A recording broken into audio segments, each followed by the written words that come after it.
Hello, 80.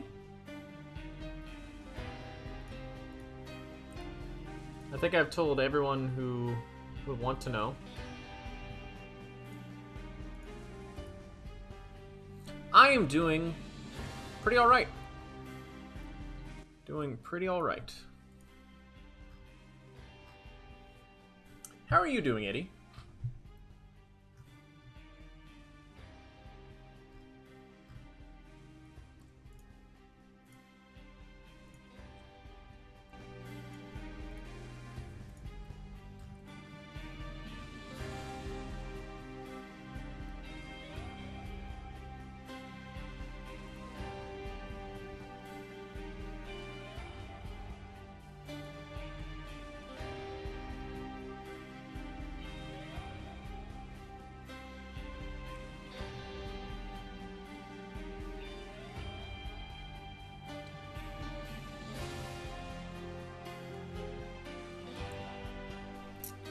I just had a tangerine.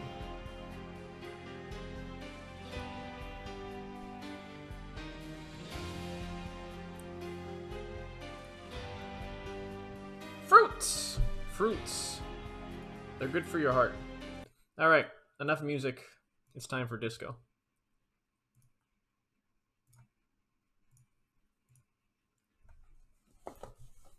This is going to be a shorter stream today. It's only going to be a couple hours. As opposed to the 5 hours yesterday was.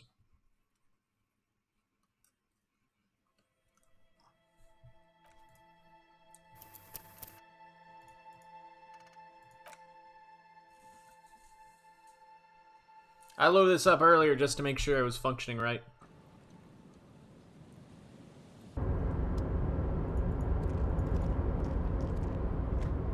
So we're off to grab a body. No bugs? Yeah, sometimes bugs happen. We gotta get that body down.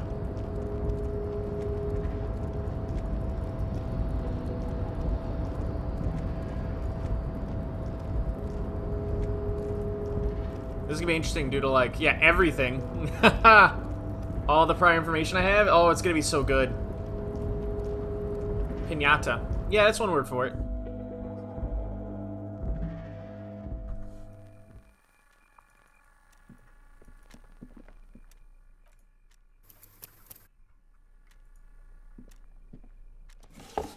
Nope. I got no volition.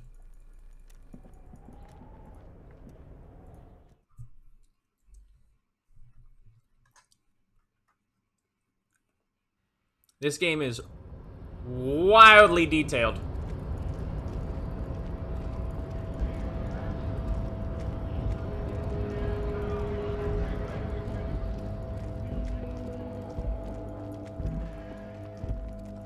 Oh, you know what? We should probably tell... let's get the body down first. Joyce can wait.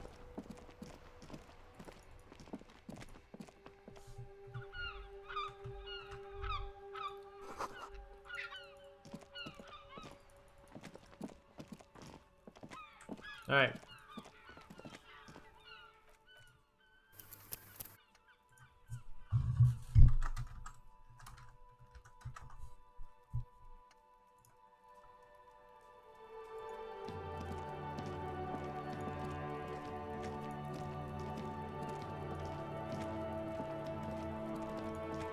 Alright, once again, I must warn that this game is very, very, very much... Oh my god. This game is very, very, very much an adult game, and these children will say slurs. So, warning. There's something in there. Not necessarily connected to the case, but still. Why am I looking at you, trash container? You're just a trash container.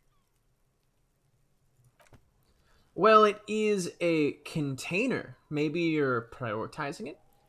Lieutenant, what do you think could be in there? Trash, food waste from the cafeteria? We should have pumped up Inland Empire for the first playthrough. But we didn't. Now we're geniuses. They lock these containers to keep the derelicts from flocking in. Could be evidence too. Yes, I feel like there's something in there. What do you mean, feel? It's an extrasensory perception. Whatever is in there holds a special significance. I agree. We should get someone from the remote viewers division here. What is the remote viewers division? All detectives from all precincts who experience extrasensory perception go to the remote viewers division. Their work is invaluable to the force. Ooh, what kind of extranatural abilities do they possess? None, because they don't exist. I'm so disappointed right now. Kim, that was uncalled for. Oh, okay. How do we get the lock open? You could try using a pry bar, the one you took from my motor carriage, or Lieutenant? We could ask for a key from the manager in the Whirling in Rags. He probably has one.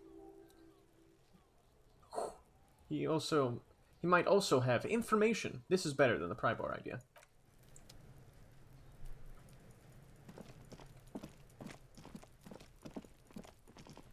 I still have smokes in my hand.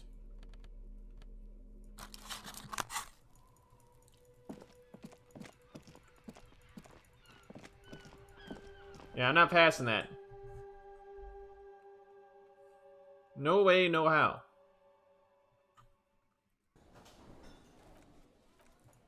Place is more active now.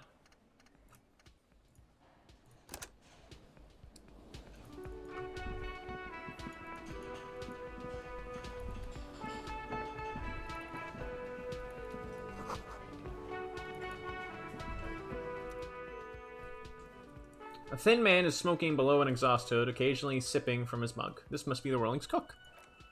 As you step in, he nods towards the table and says something in a completely foreign language. The only words you can make out are Goresi and Kubek.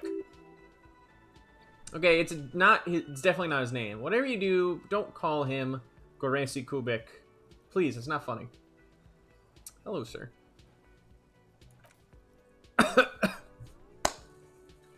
Man puts his cup down and replies something, his left hand drawing arcs in the air. I don't think I need anything here. Stay masculine. Leaves. Some impressive pots here. He smiles and bangs his ladle against one of each of his pots in turns. I don't think I need anything else. Stay masculine. Goodbye. Aroma of spices, alcohol, and tomato hangs in the air.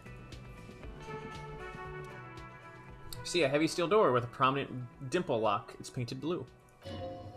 You immediately feel drawn to the color. Blue is for mystery. Touch the door. The cobalt blue surface feels rough to the touch. The stainless steel is door flush with its frame. Swap. Another one! With its frame on every side. Try to push on the door. The door does not budge. I wonder where this door leads. You do. The lieutenant regards you with patient skepticism. It is a door in the back of the kitchen. What do you care? I'm drawn to its cobalt blue.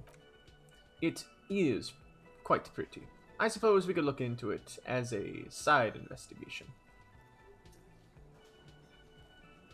The door and the main investigation will merge into a stereo investigation. If you say so.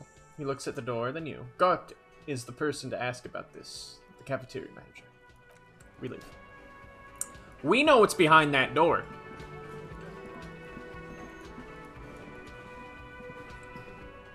It is definitely a stereo investigation. Can I help you? Is the trash container out back yours? Mine? No, it belongs to the Whirling in Rags. Thank you for cleaning that up. Why do you keep the container locked? Why? To keep the hobos and drunks out, that's why. And the neighbors, too. They put their trash there and they don't pay for the garbage company. I thought as much. And are the only party with access to the trash container. Well, yes, us and the garbage disposal company. It seems a little callous, doesn't it? Something stirs in you. What this feeling is? Prod him and find out. Doesn't it seem callous to you? Guarding even your leftovers from the poor? Callous? What are you, Krasmazov?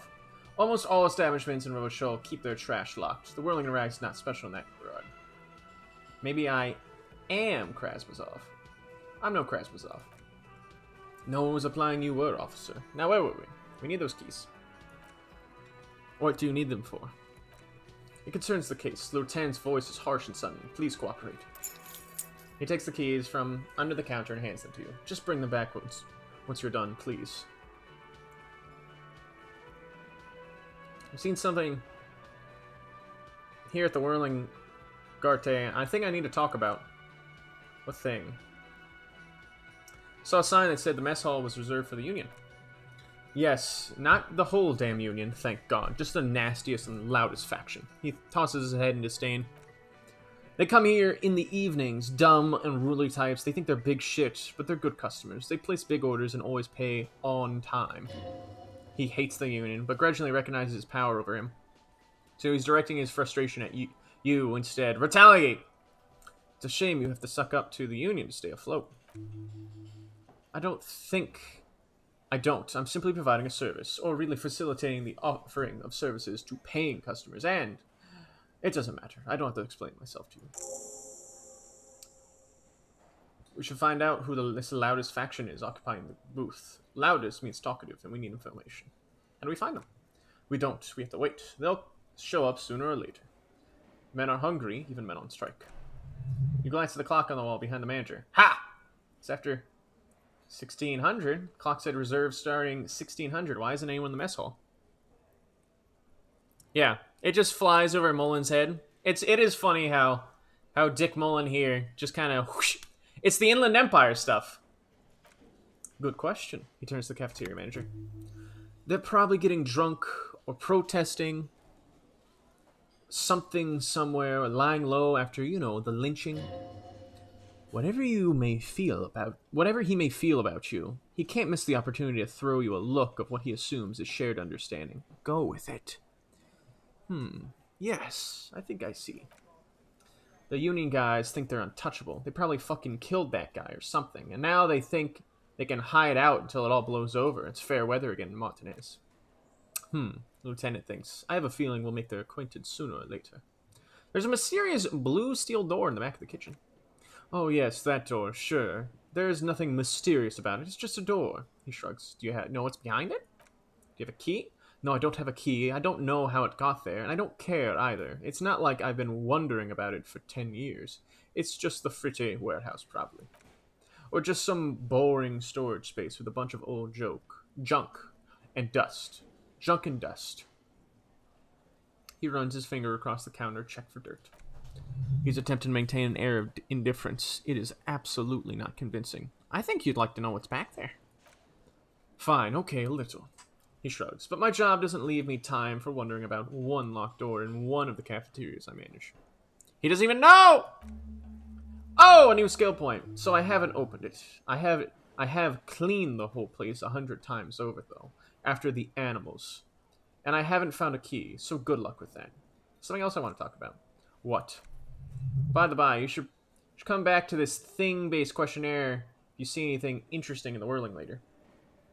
By the way, I'm gonna sing karaoke here. Absolutely out of the question. You wait and see, cafeteria manager. You wait and see. We're all interested in the door. It's so nice and blue. Absolutely in the question. First we find a sad banger, and we sing this place to shit. Goodbye. Even my entire body is on board for karaoke, which is a great sign. Whoa, I have 3 points? Jeez Louise. Okay. I've been getting a lot of experience. All right, how the fuck do I spend this, is the question.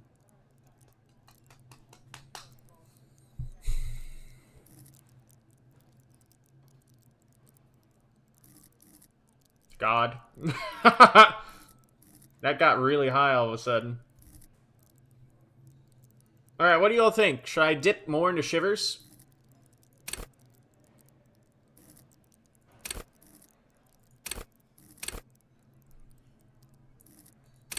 Should I go into Empathy? Should I tap into more Esprit de Corps? More cop culture? Could be fun! Could do Suggestion. Oh, the decisions. Volition can stay at 4. Volition, I love you, but you can stay on the down low.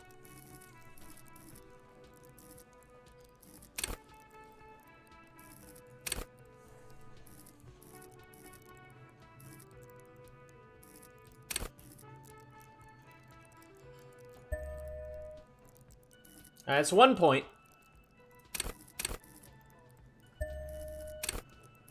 And let's pop up more Esprit de Corps. There we go. Nice.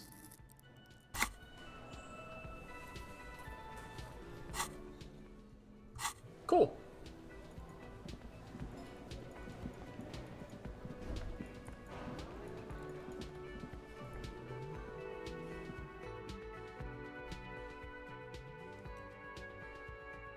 Alright, then we gotta look at the body. We gotta get it down before night falls. Which means we have 2 hours. Does it go on after you solve the murder? I don't know. I've never gotten that far.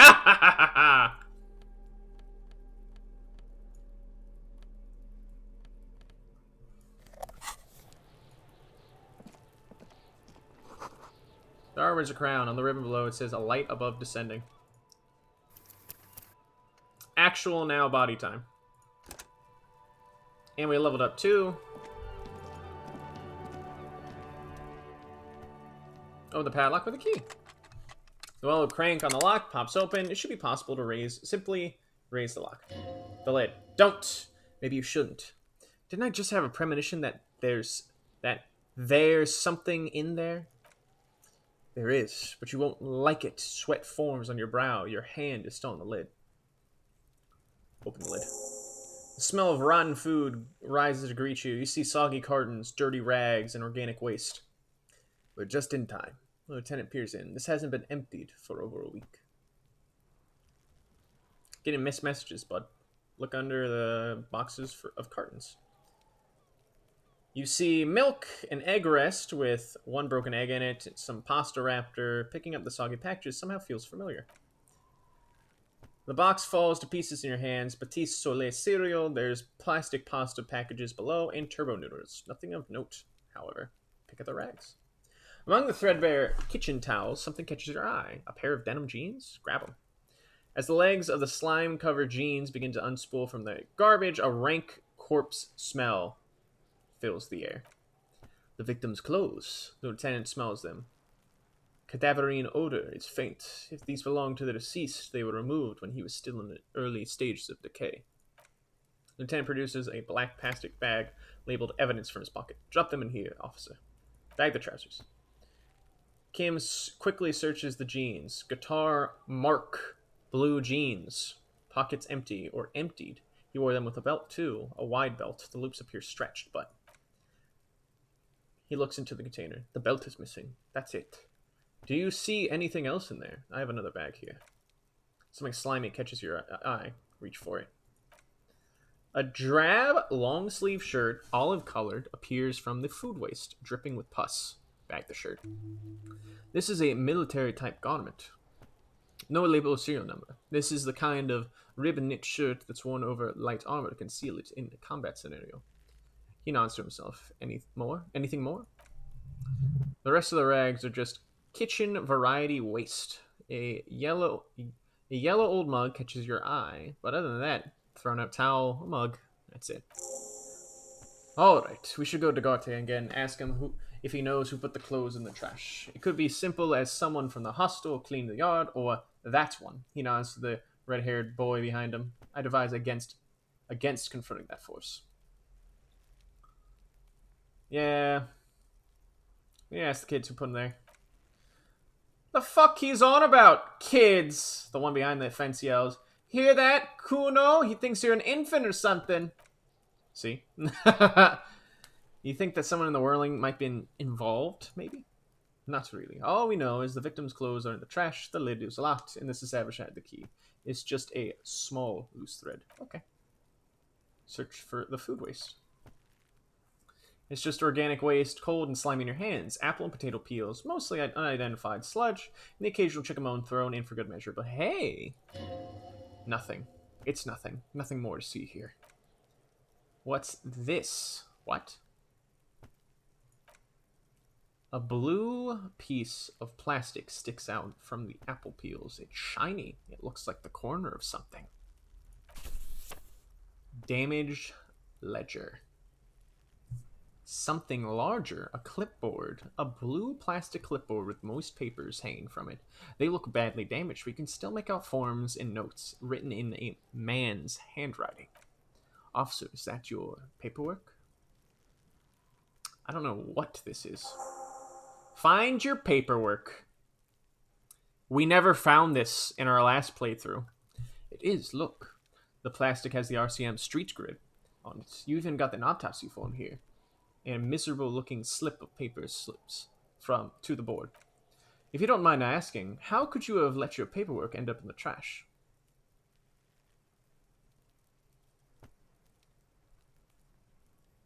There's a foreboding quality to it. Maybe I needed to lose it for the great bloodletting to begin.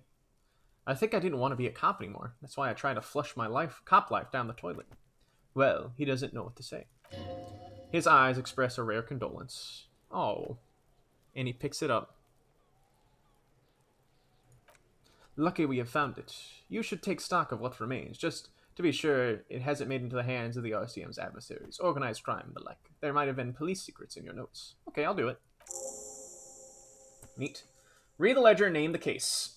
It also wouldn't hurt to start taking notes on the case. He peers into the trash where the soggy cartons and rags stink uninvitingly. Now, tell me what your eagle eyes see, or are we finished?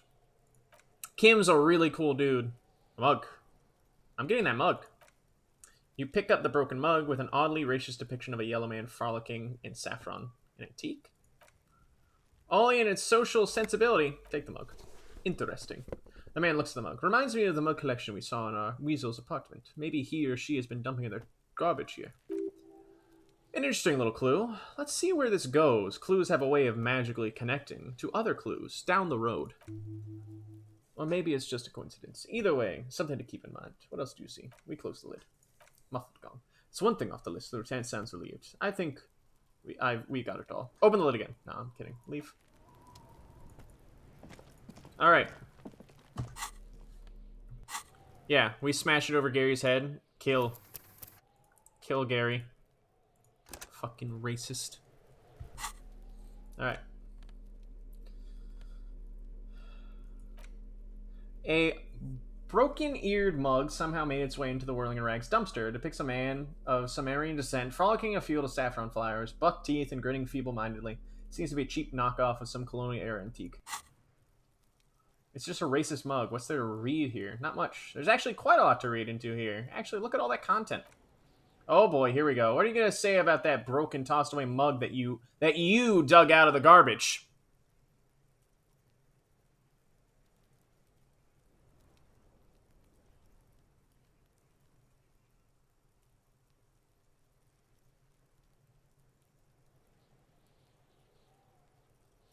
The mug will be useful by denouncing it. I can earn political capital and amass my badass hustling, i.e. fraud and embezzlement. I'm going to push this in the face of every merchant I find and tell them, this is your inane ideology. This mug is an example of prejudice. I'm going to use an example of what not to do. But it was in the trash. Why not just call it out when you see it? Or do some volunteering work? Just finish your case, detective. This ledger you found in the trash. It's full of notes written in a man's dense cursive. Have a closer look. Maybe it can be salvaged to start keeping notes on the case. It's the ledger you found in the trash. A pitiful cabbage of white and yellow. Papers hanging from a plastic board, barely held together by a metal clip. This sad display is made complete by the faint smell of urinal cleaner. Anything else?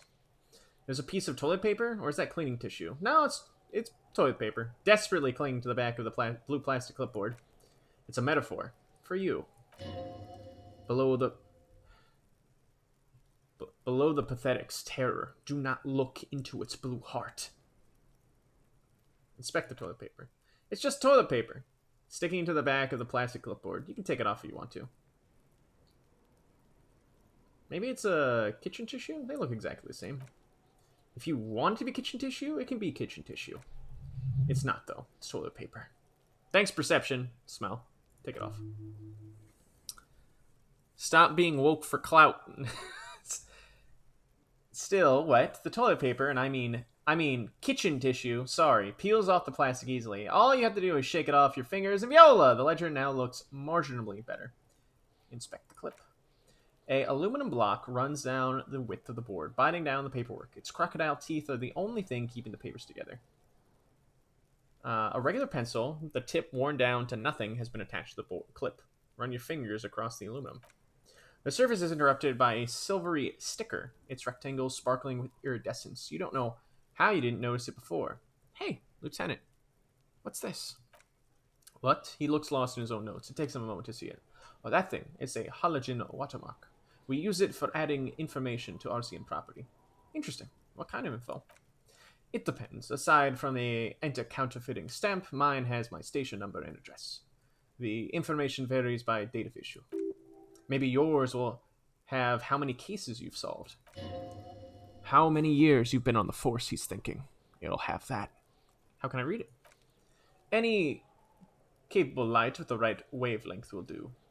Like, for example, all RCM vehicles have headlights designed to reveal halogen watermarks. Mine too.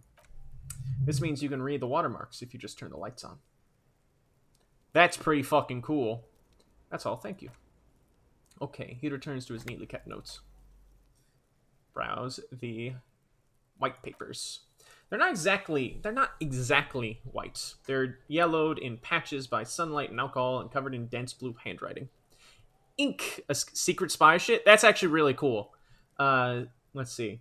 Ink escapes into watercolored patterns, reaching its tendrils across entire pages. The page itself is checkered with faint red lines forming short paragraphs.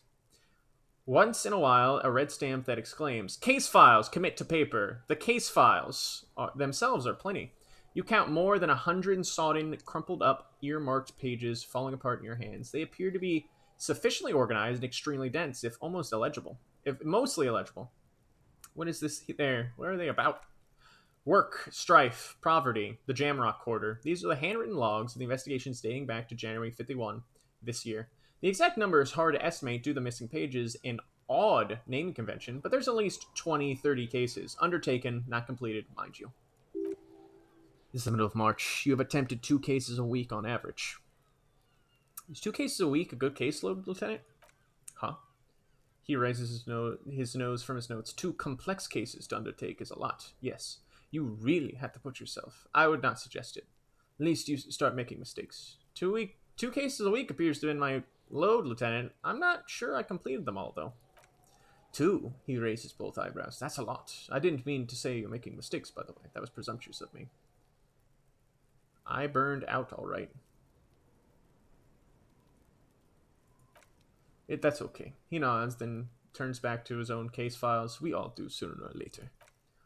Like a fan of gills, the checkered pages dry in your hand. The handwriting is extremely dense, if mostly illegible. There's mention of a naming convention here. Yes, it appears you employ a, shall we say, robust but yet literary system. Each investigation has its case number written on the margins. Yet, still more tellingly, most of them are accompanied by a name. Oh my. And they're written in capital letters, too. Yes, all caps. One is called The Next Word Mural.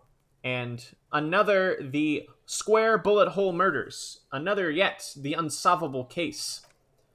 Others appear more lighthearted. The Guy is on a couch in an unexpected location. And The Murder of the Hookah Parlor. And even the rare article-free Collapsing Tenement. Murder features prominently throughout. He really was Dick Mullen. You like this grimy murdering, don't you? It's going to take an effort to piece these case files together, but it can be done later, after you're done expecting them up close. Kim, my cases appear to employ some kind of naming convention. You mean like the alphanumeric officer, precinct, time of arrival at the scene? No, I mean non-numeric one, with titles. Oh, you mean the titular? Yes, well, so do I. In our defense, most everyone at the RCM does. Why is that? It's a holdover from the early days of the RCM. Right after the revolution, when the organization had little idea how to do things. It persists in an unofficial capacity. Officers use these titles to further their work among themselves. I seem to have named a case The Square Bullet Hole Murders. Again, in your defense, I seem to have one named... He peeks into his notes. The Man with the Hole in His Head. That was a real person. His death was real. Still, I named it that, to amuse myself. He smiles. I pray his loved ones never find out. What happened to him? Rails spiked through the head. He died. It was a workplace accident. I have to open an official case. Is there room? There is, for precisely one more. 15 pages near the end remain untouched by the damage. The checkered grid forms a structure of passages, breaking the case into subtasks to accomplish. Once all the tasks are completed, the case is complete. Commit to paper. The tasks you've completed flow out of the pen in brash freehand similar to the rest of the letters. The wording comes easily. It's almost robotically simple. A language developed for mental rigor and simplicity. Inspect victim's body. Interview the cafeteria manager. Cross out the ones you've already finished. Ooh, feels good. Sliding slash across the paper. You're done, it seems to say. And you, and fuck you too. That last one cuts a slash right through the paper. Thanks, Half-Light.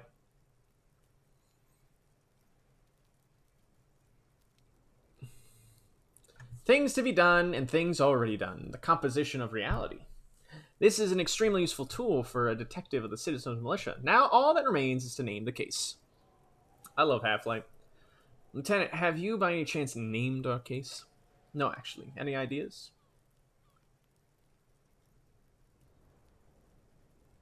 The Hanged Man? The Furies are at home in the mirror.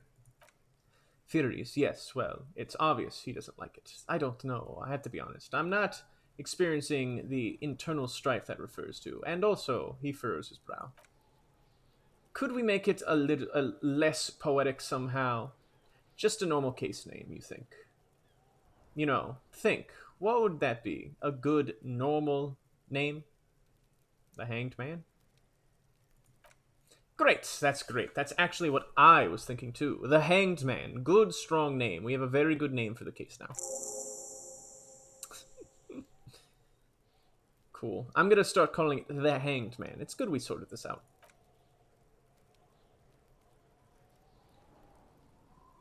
Put the ledger away.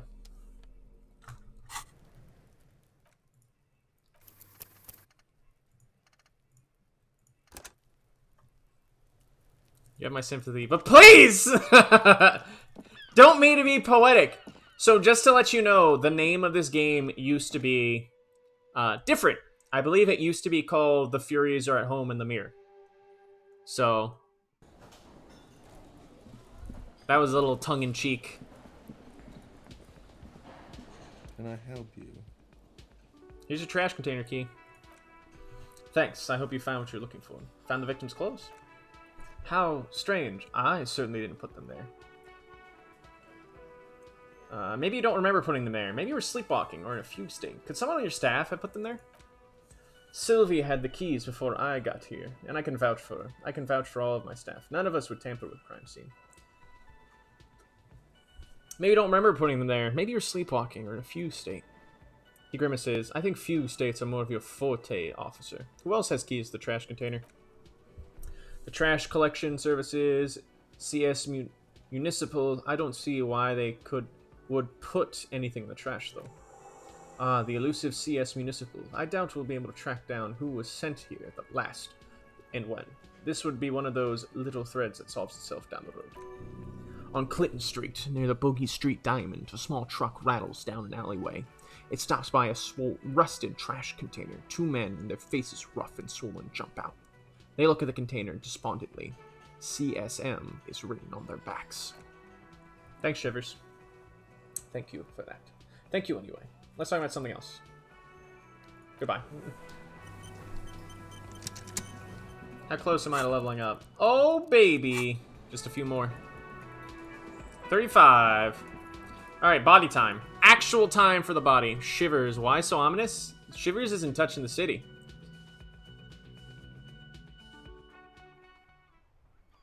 So just to let you know, Itty, I may have to hit a child.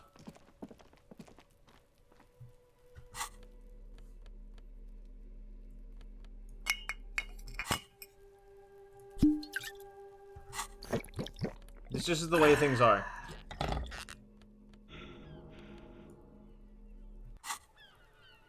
You don't think it will go that way this time? Maybe. I think you're right. We'll see. You hit him last time to placate / intimidate him. That's true. It'd be like that sometimes. Oh god. Hey, kid!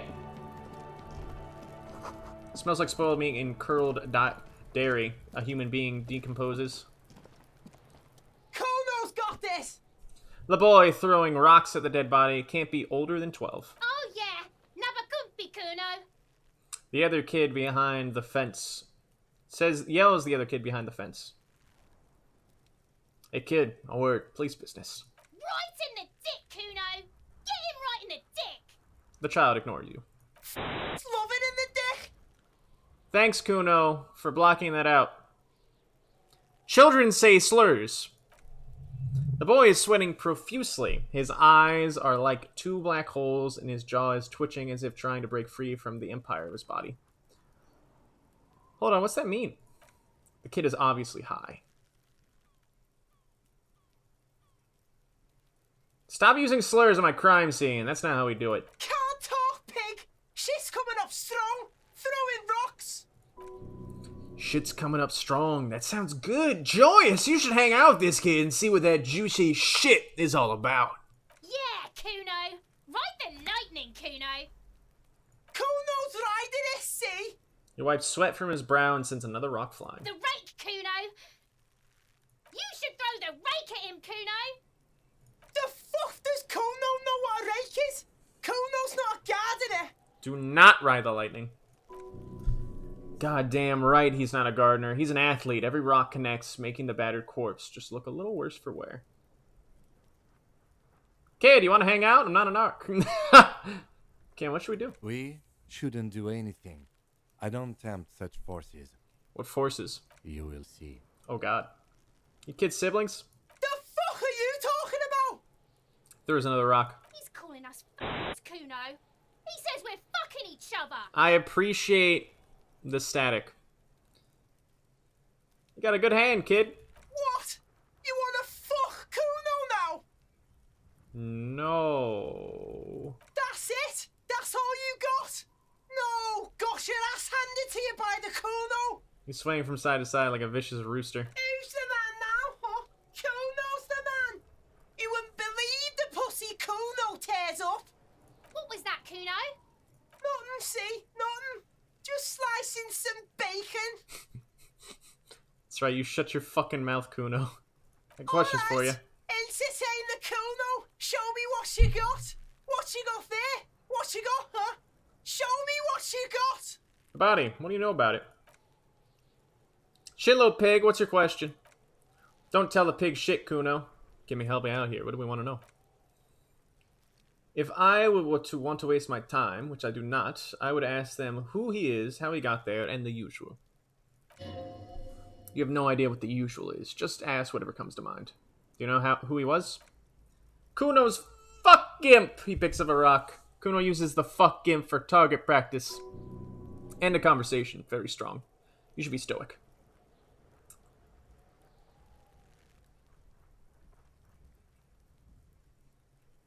Thanks, physical instrument. Do you want a spoilery answer?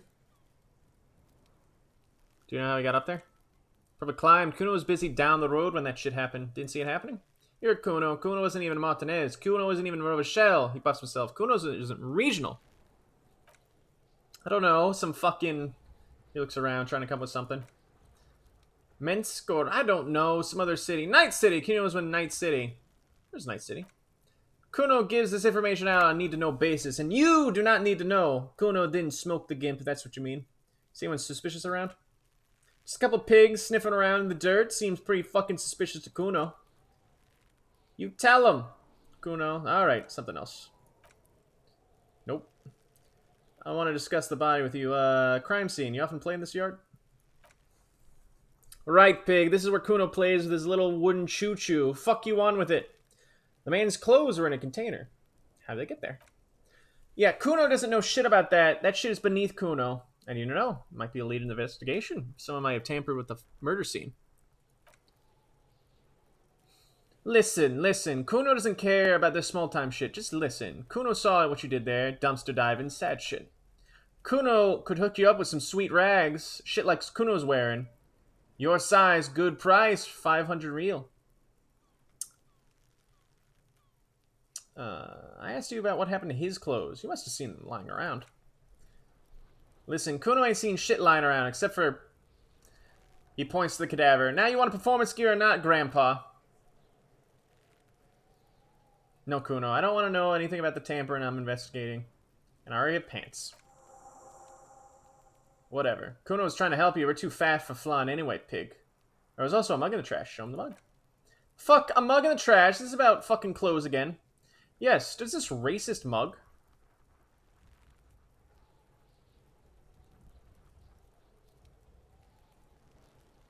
have anything to do with it? Yeah, Kuno sees where this is going. Kuno's got a fast brain. You saying you pigs are after the mug fucker because he's the clothes fucker. Oh, shit! Hold the phone! I am a coward.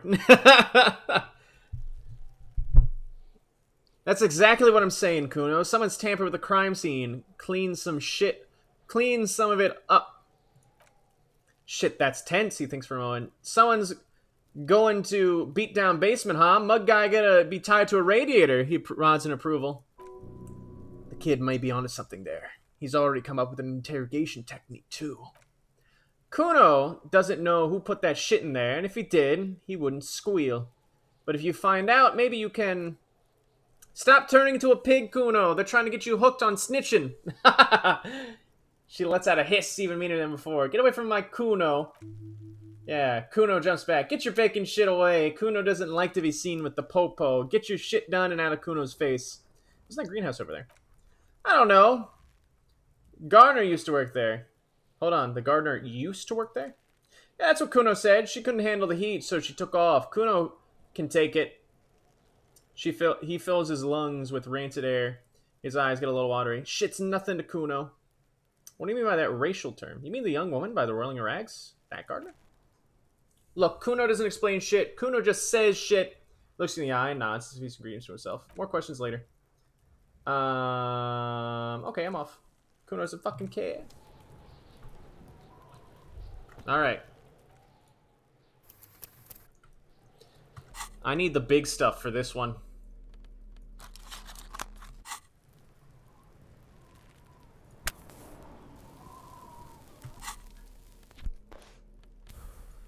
Put that smoke down.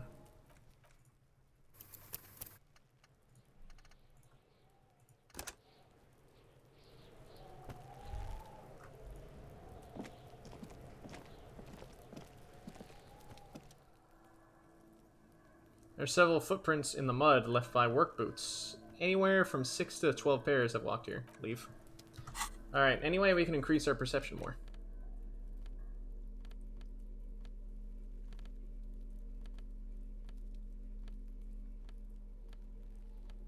Nope. Sure can't. Alright, here's the thing. I like this part. I like finding this out. This was actually one of my favorite things that I came across in my original playthrough. What kind of boots? Heavy workers' boots with reinforced toes and hobnails all over the yard. Isn't this something an industrial worker would wear? Lieutenant workers' boots tracks. Noted. Get an exact count. Wow. Maybe more than 12? No, 8 pairs of boots have shuffled back and forth in the mud. Go over them one by one. Standard work boot, steel reinforced toes, number 46. Standard work boot, steel reinforced toes, number 44. Hobnailed work boot, steel reinforced toes, number 43. Standard work boot, number 45 or 46? Which one is it? You don't know. It's a miracle you can tell these prints apart. The cold must have preserved them. Count more. Another standard work boot, steel reinforced toes, number 44. An aberration, light as air, even pace, same make of boots, but number 41, male or female. Impossible to tell. Could have been an adolescent. The gain is underdeveloped. I'm pretty good at this, ain't I? You ain't bad. It's as if the whole world darkens. Everything else has a thin film of unimportance on it, and the tracks burn in the middle of it in a strange, beautiful way. Count the rest. The glowing outline, standard work boot, number 46, but the imprints are twice as deep as the others. The weight exceeds 200 kilograms. Yet another standard work boot, number 44. There's an aberration in the sole, however. Right foot is smoother, more worn. How many? The lieutenant has been tracking your eye movements. 8. I was pretty off then. I counted 20. The guys were going back and forth. I never got the hang of it. Hyperonia. He points on his glasses. Do you see anything out of the ordinary? Light step, number 41 boot. Shoe. Could be a woman. Okay, how do you know? He knows it's hard to discern sex from person's gait. Just do. Understood. Anything else? Heavy one, 200 kilogram. Imprint. 200. He thinks for a moment. Could be the combined weight of 2 people. One carrying the other person who's been tied up. Let's say a heavy-built worker carrying a similarly built, soon-to-be dead man. Maybe right. 200 kilograms of living weight is likely. One of them was carrying him over? Yes. Possibly yes. The lieutenant marked something down in his notebook. But why? You're thinking, why did they have to carry him? Yes, they could have used a makeshift stretcher, just marched him up to the gallows. Maybe there was a physically impressive strongman in their midst, someone who wanted to impress their peers. Maybe the victim wasn't conscious. Easier to carry on a stretcher between 2 men. Anyway, it's for future consideration. What else? An aberration. One sole is smoother than the others. Interesting. Let's name it Oddshole. Oh, this one's easy. Way too easy. It's a driver. A driver would wear down their right shoe before the left. The accelerator's on the right. And remember the abandoned lorry cabin we found? With a piece of sandpaper glued to the throttle. He adjusts his glasses as if his eyes light up with excitement. Which means our missing lady driver was also present at the lynching? That's it. She's the Oddshole. Aha! She's the one running the drug trade. We've identified one of the footprints, but there's still 7 to go. Fuck yeah. How old do you think these tracks are? A week, maybe? 7 days would fit. We've been new! With the time frame provided to us by the caller, who reported the hanging. It's not impossible. How do you know? I pulled last week's forecast from the Coastal Rebel Show. 7 days below freezing. The day before Davis hanging was the last warm day. Correct again. Sub-zero temperatures would preserve the tracks in a good state. The commotion here could have taken place a week ago. What do you think happened here?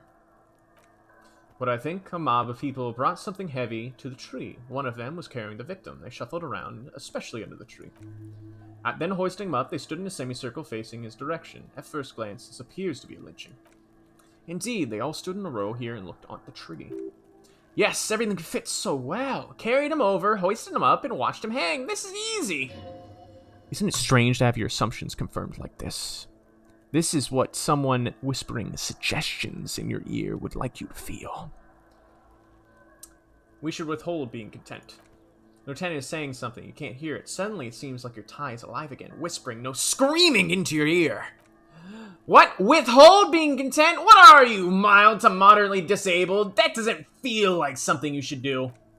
Live a little. Everything on the goddamn crime scene fits like a glove. You should get shit-faced on this goddamn crime scene. Tie.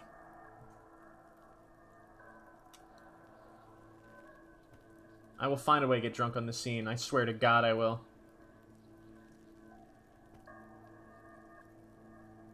I like how vivid my interior is, but could we do something maybe that doesn't involve getting drunk? Oof. He wants to have fun without alcohol. That won't be fun. That'll be boring and sad. Continue. Detective, he's staring at you as you clutch your necktie. I'm experiencing a mild misfunction, Lieutenant. Something to do with my tie. It'll pass. Could you hold on for a moment? The man looks at you curiously. A beat passes in silence, the wind blowing, the cargo belt squeaking. Lieutenant doesn't understand what's happening right now. You're twisting at your tie, looking sweaty even by your standards. He needs to say something. I agree. Our assumptions could be wrong. Better not to have them confirmed just yet. Do you see anything else? I have to fight the tie!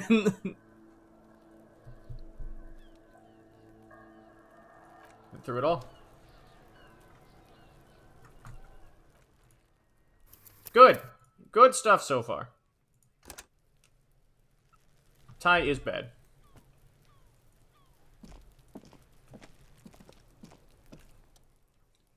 The corpse looks at you with bulging white eyes. The face around them does not look human. It's swollen and ready to burst. Its lips are fish-like. His tongue is a ball gag in his mouth. Seem to be holding your breath. Look down. Endurance. Legendary! The body below appears to be stiff. It's letting out an ungodly rot. The smell seeps in even through your clenched nostrils. God, what is that? Why is it so bad? Active decay, the lieutenant raises a white piece of linen to his nose. It's okay to throw up, officer. No one's judging. He's about to blow! The cop's about to blow, Kuno! Alright, 3%. If anybody is a phobia of throwing up, please leave. And think kindly of yourself. Our endurance is so freaking low. Oh, it's from the damage.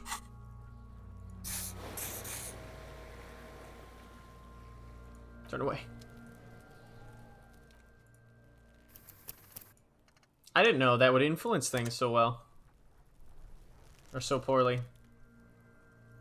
Let's go. 17%! The smell is repulsive. It pushes in your mouth. More instant, more familiar than anything you'd experienced. More fever than odor. Fills your mind, flushing you from within. Try to walk away.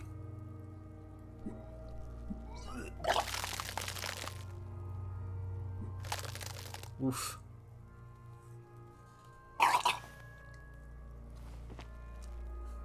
Too late, it's possible to keep it in. Your body curls and pushes it out, burst by burst. Till a pool of vomit under your feet and your throat stings from stomach acid. God, it's okay. Happens to everybody. Lieutenant hands you his white handkerchief. Keep it. Thanks. The hangover is clearly making this worse for you. You could use some ammonia to clear your head. You think ammonia would help? Where do you get ammonia from?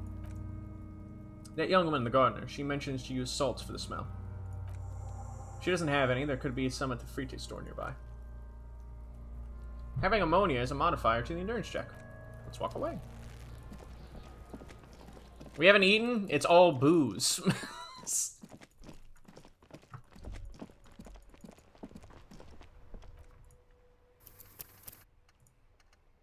It's all booze and awfulness.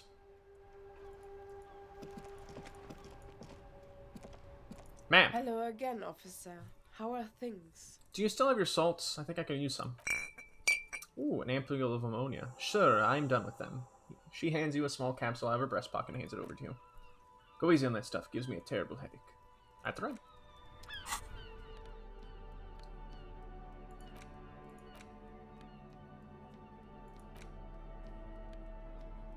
A thin glass tube wrapped in cotton lining used to treat fainting spells. Produced by St. Baptiste Pharmaceuticals.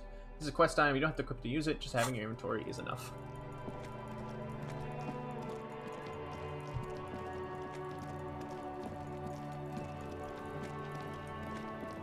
Still with the rocks kit.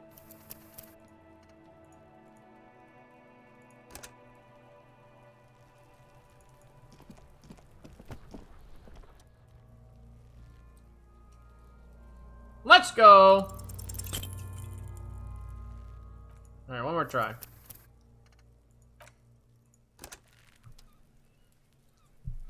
Here's the thing. We don't have time.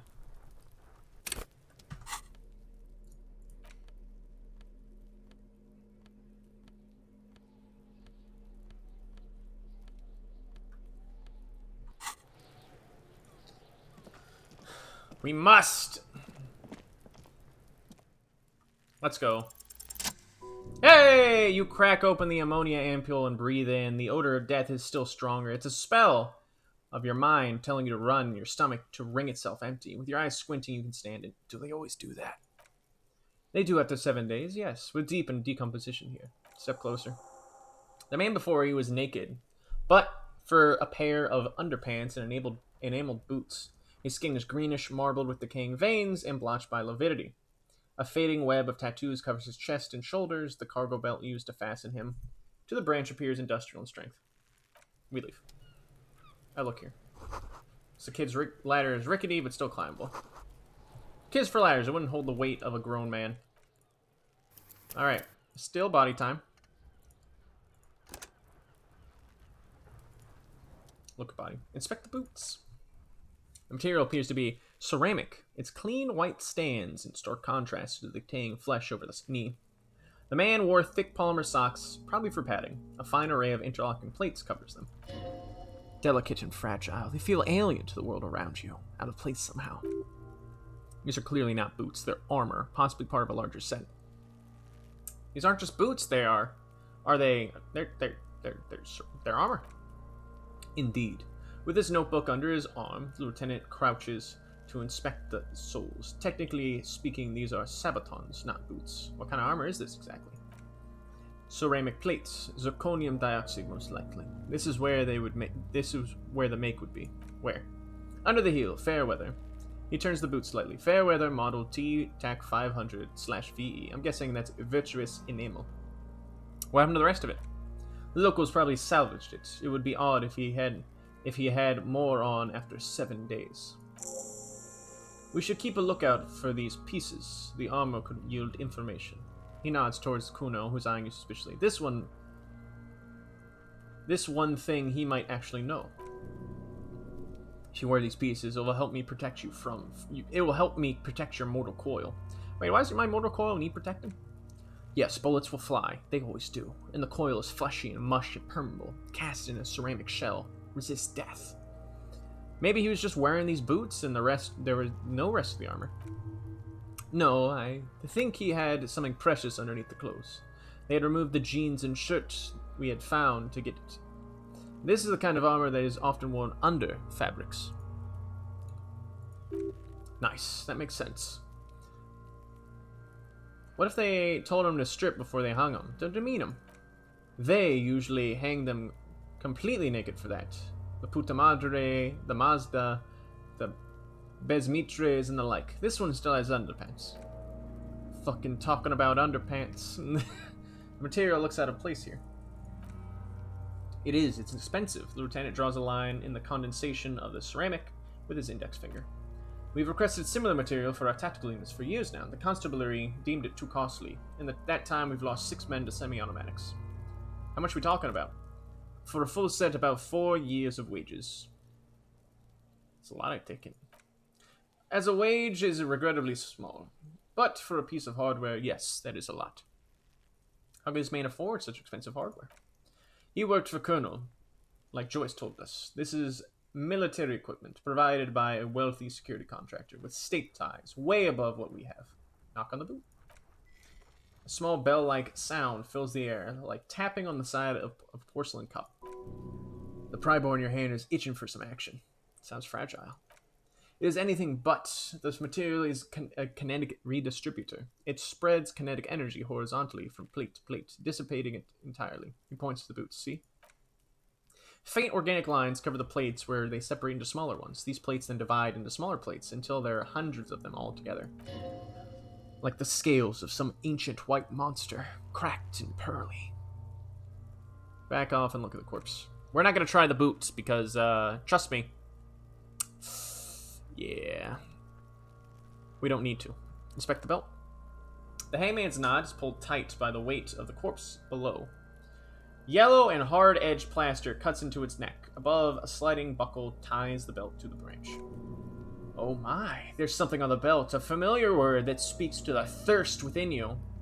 What was that, a word? Vermilion. In yellow letters along the length of the twisting cargo belt. Only a deep longing for vermilion golden spirits lets you decipher the fading logo in the brewery. This is a bad time for a drink, right? Extremely. What kind of rope is this? Industrial strength, the kind used for tying cargo to lorries. Like in a circus. When the circus leaves town, they tie a black-spotted giraffe to the wall of a carry pen. Like in a circus for transporting black-spotted giraffes? He considers it. No, more like in a harbor. Like the one just east of here. I get a sense they used whatever was on hand without paying much attention to not incriminating themselves. We're assuming dock workers from the harbor did it? Yes, he agrees. The debrief we got from the Wild Pines representative seems solid too. A lynching is what this looks like. Our internal RCM brief said the same. He looks at you. Ask him about the case. By the way, when you get the chance, perhaps you should share the RCM brief. You should ask me to share the RCM brief with you. Share the RCM brief with you. Pretty sure you've forgotten it. Seems I wanted to keep him up there. The polyester seems strong. It's not merely polyester, it's steel reinforced. He rises to inspect the noose. See these lines? This is where the cable wires run. I see the rabbits for more than 20 strands. This makes getting them down much more problematic than we assumed. How do they even get them out there? A noose is one of those things that's easier to use one way. He points to the buckle tying the belt to the branch. Did they climb up using the kid's ladder? The ladder can't carry a grown man. I don't see any splintering either. Did you? I think they lassoed the branch, then pulled on the belt to close the buckle. He makes a closing motion. Let's look at the corpse again. Inspect the tattoos. An intricate web of blue lines stretches across the torso, from the right shoulder to the solar plexus. Each time they intersect, a small white star is formed in the crossing. Hundreds of fading asterisks riddle his skin. Their concentration is highest around his heart. His corpse is marked by stars. What will mine be marked by? Alcohol. Heartbreak. Your fist clenches suddenly. It'll be marked riddled with disco. Decay is creeping on the tattoo. Already, most of the canvas that's holding it has darkened, now disintegrates slowly, letting out a stink. This is a map of the night sky. A map of the stars. He turns around to breathe before inspecting it. I do see a similarity to astronomical charts, Great Century Messian, maybe, but this seems more particular, customized somehow. As if someone left out most of the night sky, filtering it through personal choice. The principle of this filter remains unknown to you. The thought dissipates and you feel as though you were only half right. I'm missing something here. So am I. A sudden ringing fills the air as the lieutenant pulls down the zipper of his orange jacket. He takes out a thin piece of milled aluminum from his coat pocket and opens it. It sounds like a sword being sheathed. A small lens appears, like some sort of camera. What's that? Triggered Sunshine Mini. Shit, Kuno! What the fuck is that? An instant color camera. He produces two metal-capped ampoules and clicks them into place on the side of the apparatus. A thin slot shines there. This is the first time he openly acknowledges the kid's existence. I only have two ampoules, so don't move. I don't want to waste one. He points the camera at the corpse, peering into it. The lens needs adjusting, and then... Corpse got... a sound, a shrill flash, followed by the breaking of a small ampoule of glass. You see streams of color pour onto a thick, glossy piece of paper, rolling out. On it, the color-perfect copy of the dead man's tattooed chest, in case we need it, the lieutenant says, and shakes the paper, letting it dry in the cold wind. Cool machine. Yes, he slides the camera closed and tucks it onto his belt. It is pretty cool, isn't it? What do you need this photo for? It contains insight to the victim's person. This was a man of physical violence. The story he wanted his body to tell was important to him. It is his letter to us. Now, if we could find someone to decipher it. Can I have it? I should look at it later without the corpse smell. Kim does like his little toys. Sir, just don't lose it. He hands you the piece of rolled up photo paper. It's no larger than a pack of cigarettes. The glassy-eyed corpse looks by, his mouth mute, his skin as colorful as the chemical rainbow on the photo paper, teeming with opportunistic organisms. Look him in the eye. His eyes are milky white and blind to the world, protruding comically from their sockets. There's no one home, just sub-aquatic terrors there. Dark brown hair grows on his head. His face is ready to explode from the organic processes within. Death's head grin has passed. What remains is an unrecognizable mess. God. Underneath the curdled meat, there's an expression not carried on his features, but below, inside, an expression of pleasure. This man was experiencing joy at the moment of his death. This man enjoyed the moment of his death. It's an intuition. Okay. Lieutenant marks something in his notebook.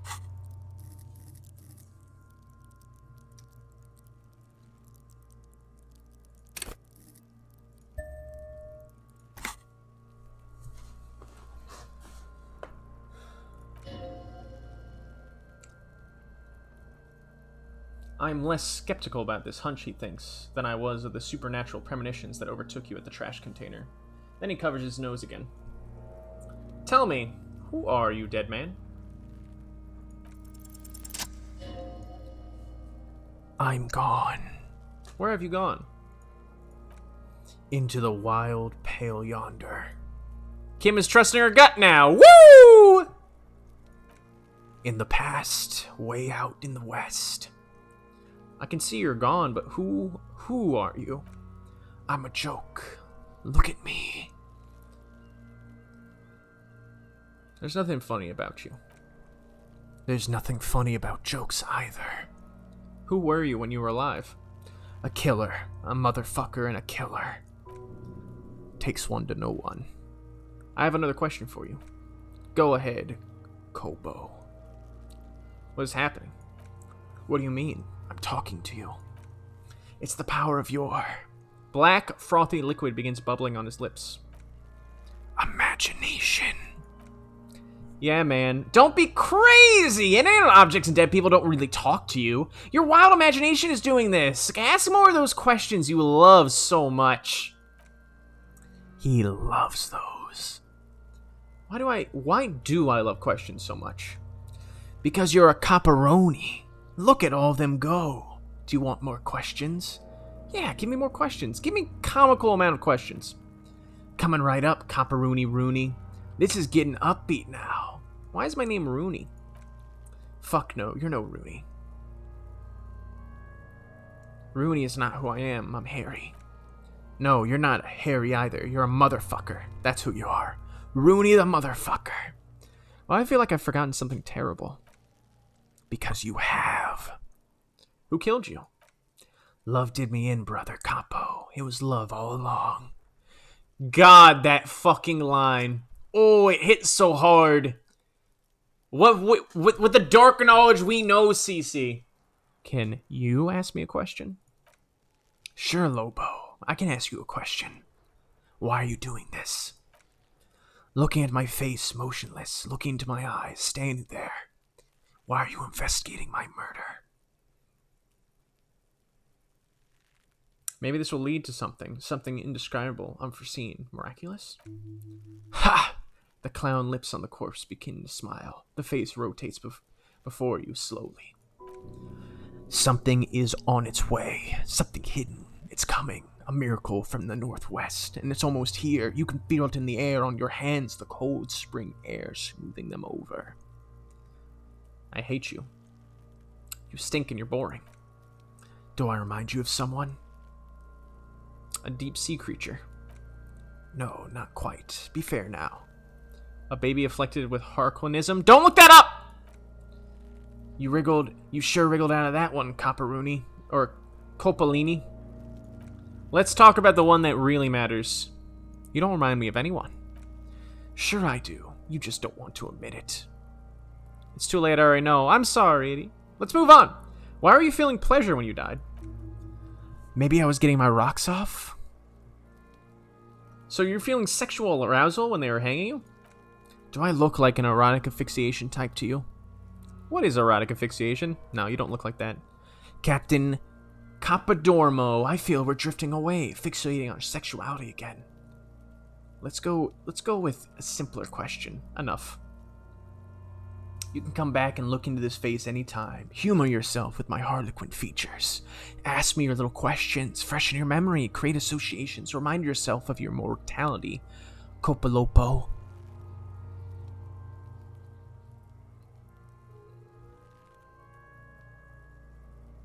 Squint and take a step back.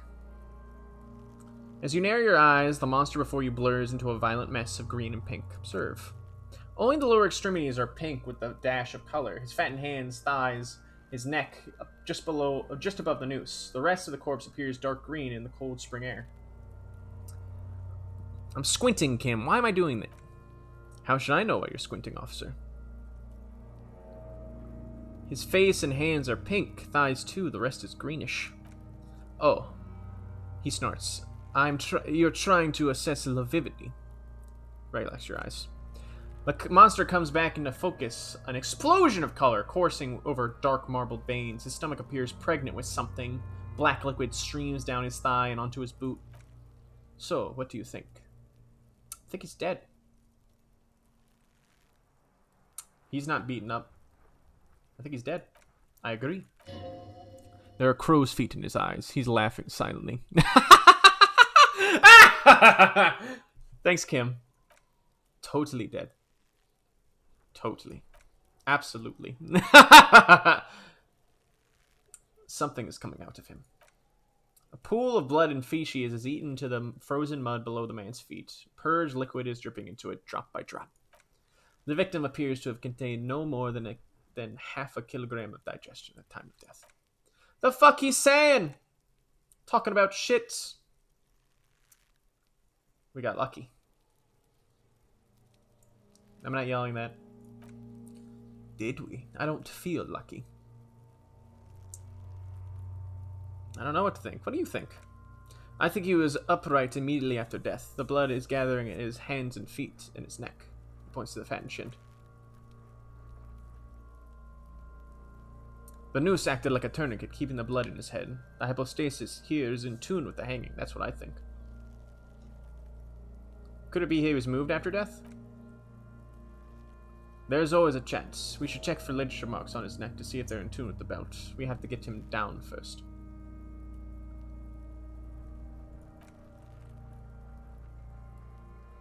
So, how do we get him down? He stops to think, then checks his notes. Are you sure we finished the preliminary examination of the corpse? We might miss something once he's down. Let's have a look. Another look. Enough. Yep. Primary examination is done. Let's get him down from there. Woo! Steel reinforced belt presents a unique challenge. I brought chain cutters, but I don't have a good angle or approach on the belt. The cadaver is a good 1.2 meters up. Neither one of us can reach the belt without assistance. And even if we do, there's a question of cutting it. Can't someone else do it? Someone else? You mean like the police? I mean someone who's below detective. Yes, exactly. Call the police. Someone like a paid garbage man or a cleaning crew? I have bad news for you. That is a detective. I know it's hard, but I assure you the others won't come to help us. We have a growing sanitary issue here. We need to get him down fast. We can ask for help from the harbor. I was really hoping he wouldn't. The Union appears to be suspects in this case. It seems like a dangerous route to go down. Confirmed, it's unsafe. Yeah, but what else can we do? Okay, he looks at the cargo belt. They do have the tools and the men. And since they look like they put them there, we can get him down too. Yes. Okay, let's do it the lousy, dangerous way. But won't it be dangerous? Good job, we already found a way in the harbor. Hooray for us. Let's get to it then.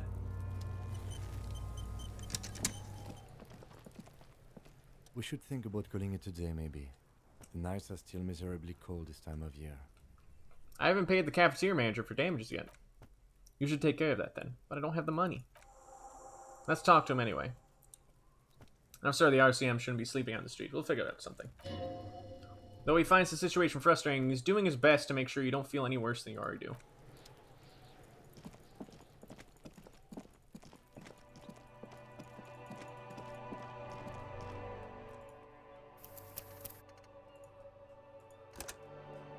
Kim is nice. Kim is good. Kim is a good man.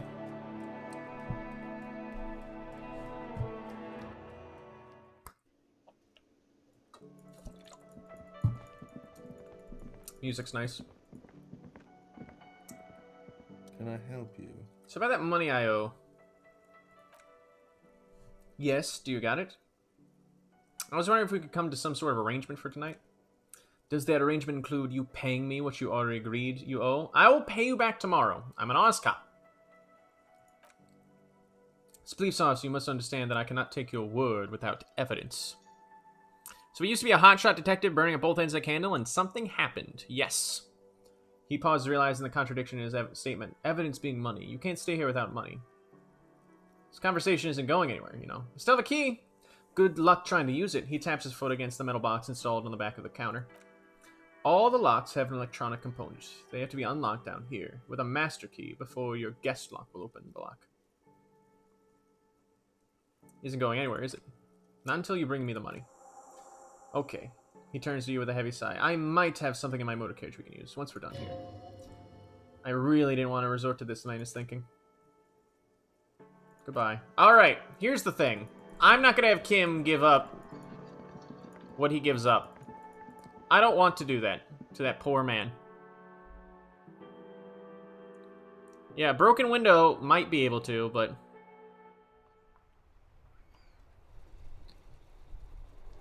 Yeah, these are it's all volunteer work. That's the thing. Like, these are all volunteer cops. They're good people in some way, shape, or form.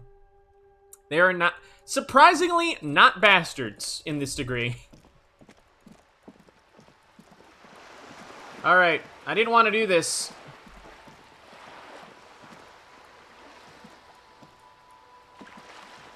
Yes? Nothing. If they do something wrong, they're gonna face serious consequences. So, we have to do this. I don't want Kim to give up what he wants to give up. I'm not gonna let him do it. I'll be a poor man asking for help. You're back. Good. What can I help you with? Alright, here's the thing.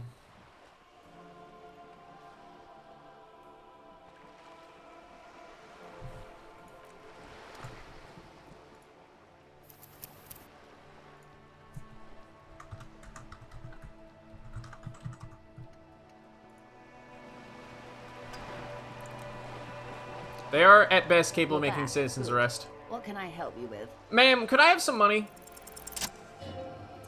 Viola, you're doing it. Really put your back into it. Yell from the top of your lungs.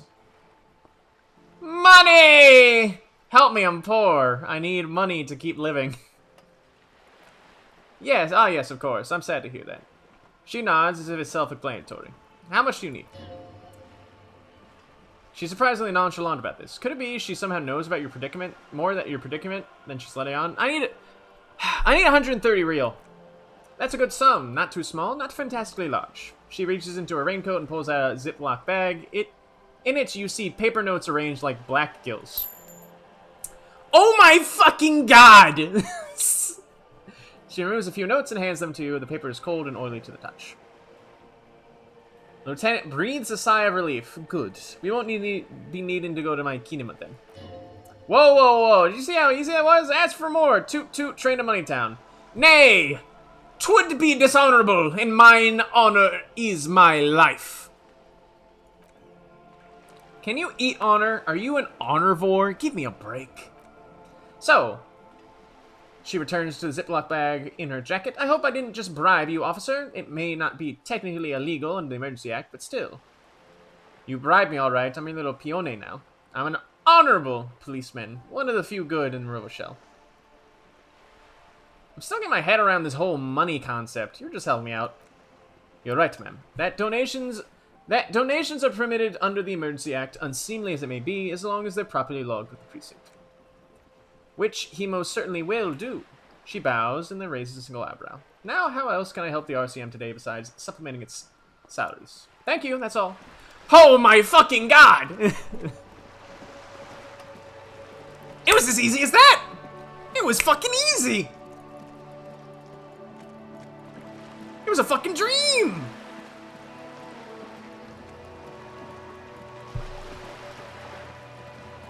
I can't believe that worked. Believe it, Moose. Believe.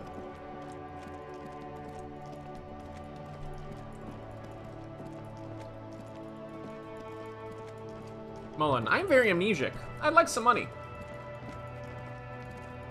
At the end of the day, she has a vested interest in your success. You're the only two people capable of preventing a bloodbath. And a bloodbath will hurt her bottom line. It will. Alright, let's see if we can't get Measurehead to help us out.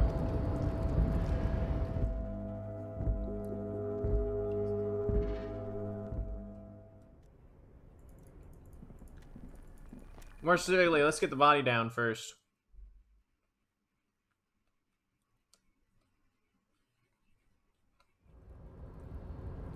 How could that fucker help? He's tall, Itty. He's a tall man. Size! Don't worry.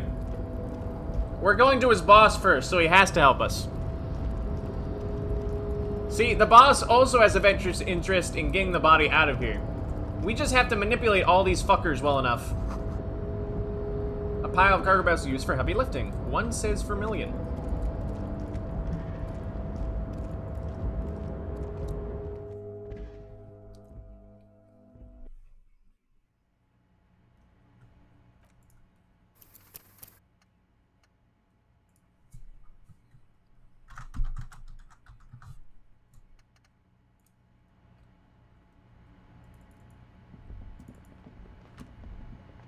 Oh, fuck, he went to sleep. Alright. Very well.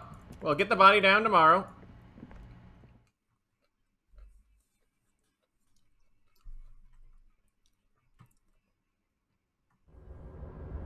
Son of a bitch. Son of a bitch.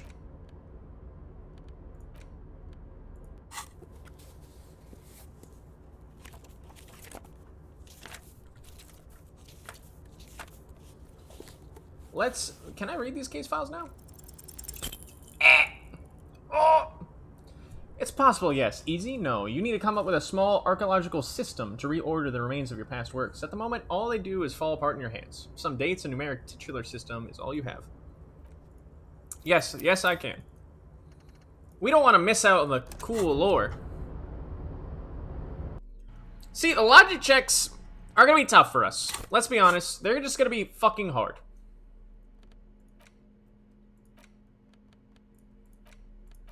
Handkerchief. The handkerchief given to you by Lieutenant Kitsuraki. One of the corners is embroidered with lace and a tiny embroidered poitier. Interact. Let's look at it again. Son of bitch.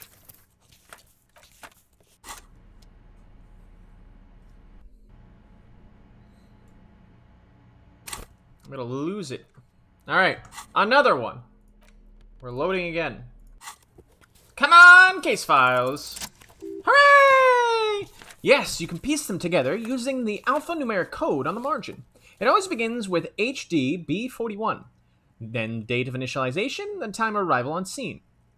Followed by the title. For example, Hotel Delta Bravo 41120111700, the next world mural. Wait, Hotel Delta Bravo 41? Weren't those Officer Precinct?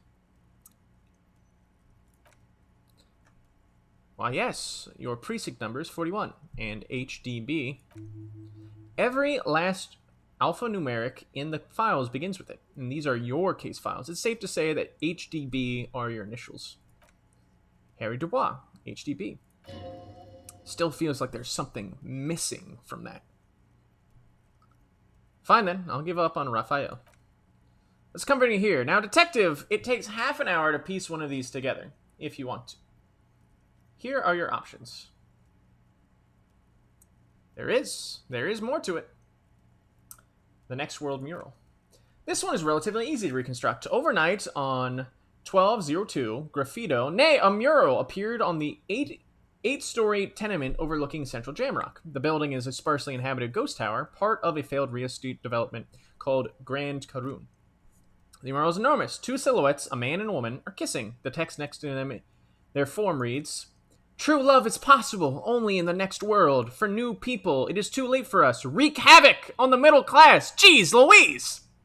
People call it that thing and that fucking thing. It's visible for miles. In 2 days, the station's complaints desk gets clogged with requests to move the bummer. You and your partner are assigned to the case! The graffito crew is easy to track down. Only the Belle Lettress has the ridge of industrial paint to cover the surface. One of the graffito artists is rumored to be rich.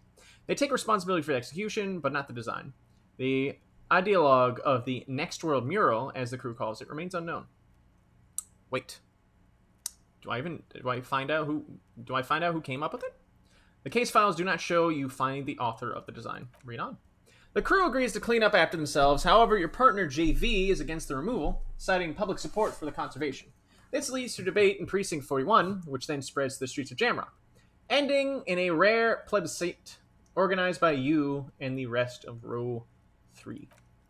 9,000 people subjected to the mural's message, all of Lakeside, and the Villobos, plus half of the eminent domain, participate in the vote. Although the case begins with what appears to be a lot of rumbling on the streets about how juvenile and stupid the mural is, given a choice between the two options, keep the mural. I mean, it looks nice. What do you guys think? Do we keep the mural? They said wreak havoc on the middle class, for Pete's sake.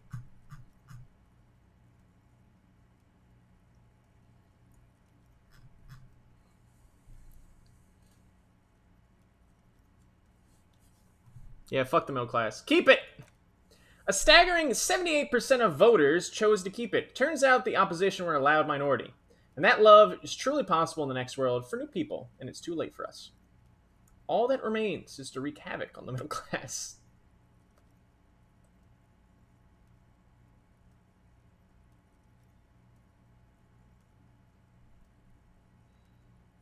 Ignore my two-story home. In any case, it appears to have been a rare case of civil activity in the courtroom. And agreement as well. What do you want to tackle next? The unsolvable case. AKA Leslie and Burke, AKA the public indecency, drunk and property damage drunk, is a cursed case. It has been passed from unsuspecting officer to unsuspecting officer for 10 years! On January 29th, the unsolvable case made its way to you. Why you accept it is unclear. Every officer, and indeed most civilians in Jamrock, know it's unsolvable. You were so drunk you don't remember what it was when you You were so drunk you didn't remember what it was when you signed on. That, or you were high. Leslie will always take his pants off when he's drunk. Burke will always trash everything. It's just what they do. It's their nature. You cannot change the nature of man. You cannot lock them away because public indecency, small-scale property damage are not punishable by incarceration.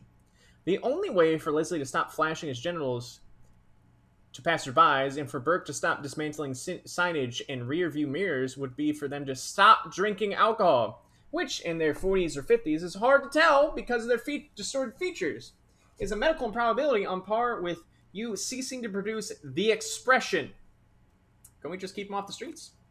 You would think that, but you're wrong. Where's the fun in exposing your genitals or breaking stuff in your own home? No, Leslie and Burke are on the corner of Main Street and Perdition because that's where the action is. Threatening, fines, dragging them to station, locking them in the hellholes they live in, locking them up on the station, hypnotherapy, even trying to get a local gang of Zemlakis to take them out. The Zemlakis gave them ethanol, so Burke and Leslie would expose and rampage even harder. You tried it, and still the complaints wouldn't stop. They haven't stopped for 10 years. It's plain to see from the files that you, Silent Officer JV, and Special Consultant TH, had more important cases to attend to. You uncover cross-reference to several ongoing investigations, each brought to a standstill every time you drive down Main Street. Because that's where they are, on the corner of Perdition. And what's Leslie doing? Public indecency. Good, you're learning. The files are to be trusted. That's all there is to it. That and Burke breaking things. And the fact they're both drunk. Then again, so are you. The case has become considerably less comic one day when Burke takes a swing at your ledger. He must have confused it with property. He likes the damage. But joke's on him. You're drunk out of your mind on potent Pidgler. You slam the hardened plastic board into his face and then proceed to beat him to unconsciousness with it. In the process, the ledger sustains damage. The compartment within, reserved for criminal documents, is jammed shut. You stop your assault on the now unconscious Burke to open it, but you're unable to do so. The officer began to cry, reports Leslie, who at this point is tending to Burke. Kill them. They broke it. He came at us, and at us. I think he was trying to kill Burko. We're trying to kill Burko. You slowly come around. The permanent compartment is open. You smash it open on poor Burko's kneecaps. The good news is, Burke can't walk anymore. Can't get out of his apartment, an invalid. With Burke to tend to, Leslie cuts back on the indecent exposure. Maybe he flashes his genitals with Burke. Who knows? But both drunks are off the street. This complaint stopped. The uncivil case is solved. God, we've always been a fucking mess. We solved it. We fixed the case. Which is why the officer responsible, narrowly, escapes a disciplinary hearing. The end. What do you want to read next? The square bullet hole murders. It would be very interesting to read about these, wouldn't it? I mean, it seems to be a square-shaped entry wound in the victim's forehead. By half an hour, she's been sitting there for weeks on a rocking chair with a square hole in her skull, staring at the wall, her mouth agape. But that's all you got. From the half hour you spent piecing together, all you know is that the entry wound was square-shaped. You never found the bullet, and then another body showed up, with another square hole in his forehead. A sequence killer? Who knows? The pages are missing. What next?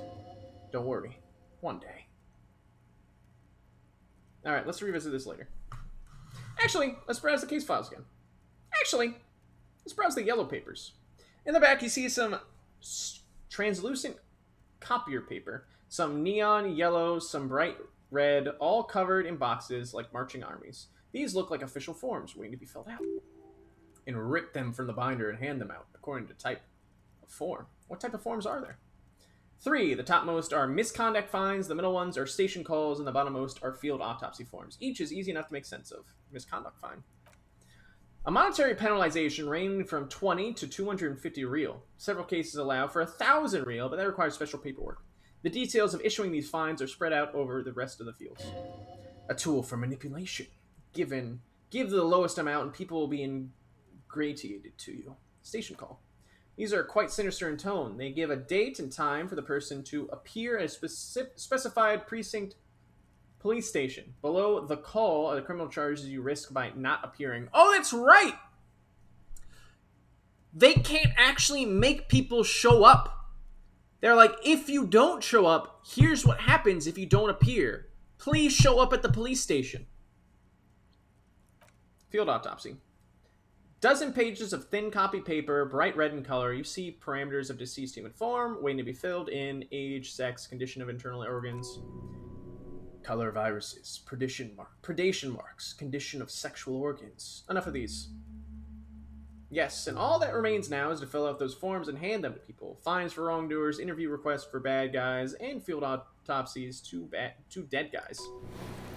What delicious power hid within this pathetic mess. You feel better. The rest of the stinking cellulose is much worse for wear, being sandwiched between the board and the rest of the paperwork. It must have spared the fragile copy paper. Look at the clipboard.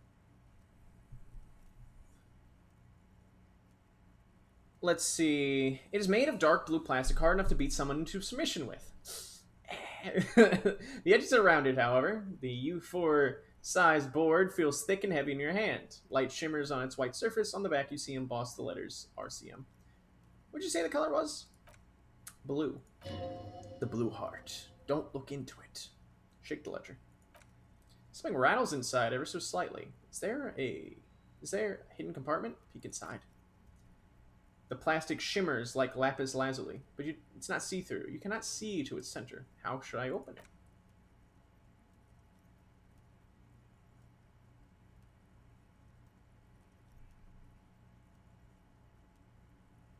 Smell the ledger.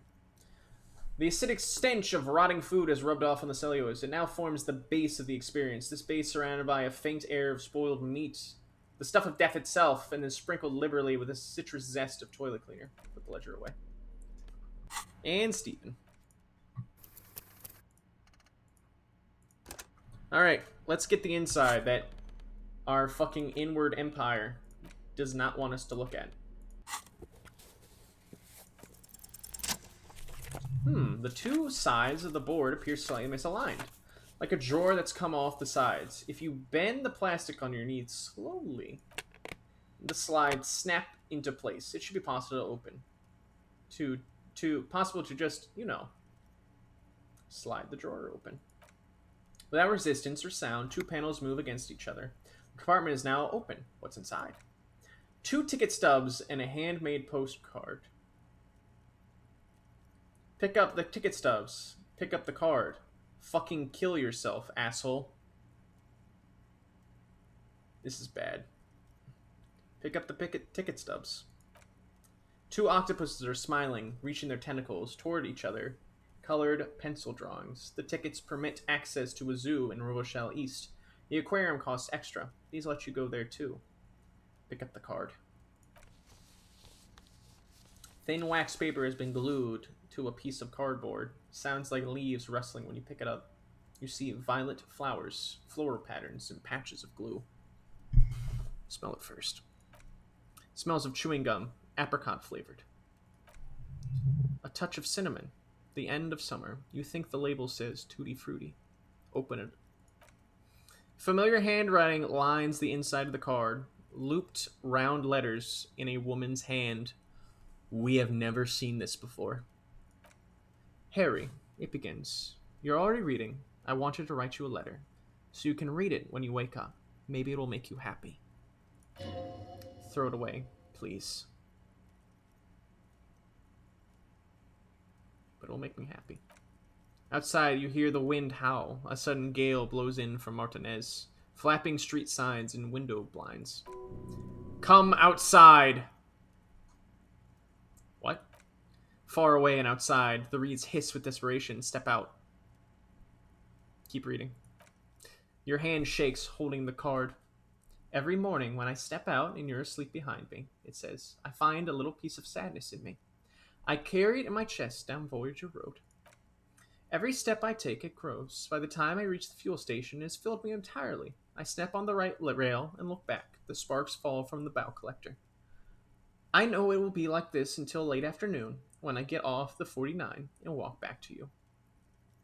Stop, put it back. Keep reading. You, every step I take will get lighter. It almost makes me run. Sometimes I do. I can't believe I met you. I can't believe the happiness I feel with you. You have a vast, vast soul, and I always, always, always come back to it.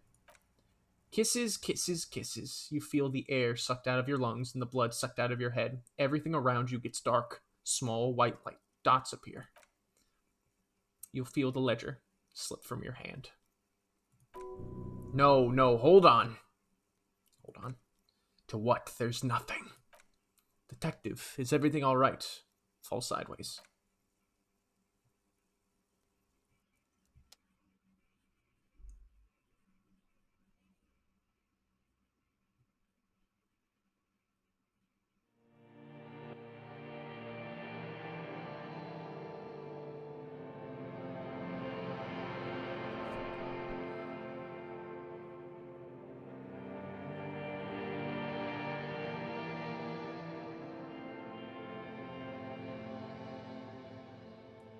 Oh my god.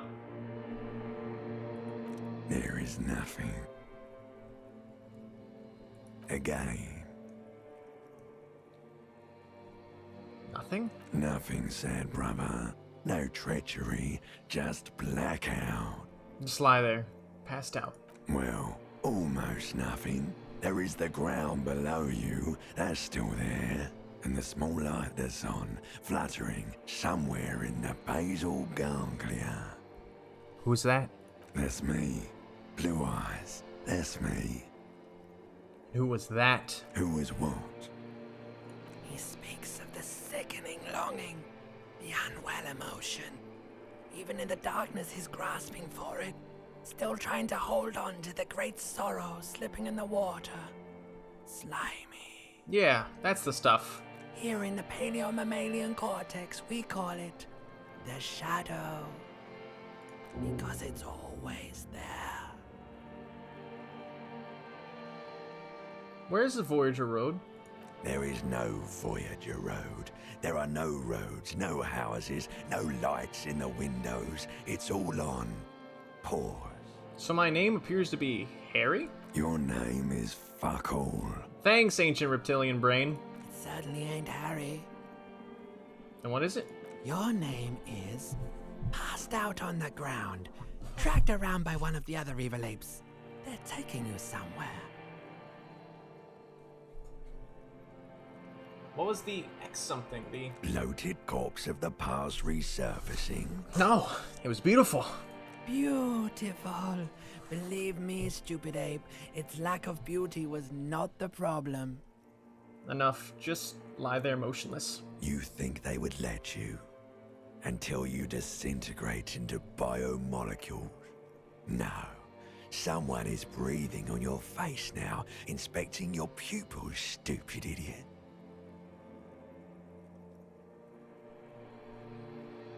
What is that? It's cold. Yes, they're pouring something on you, something in you, and it's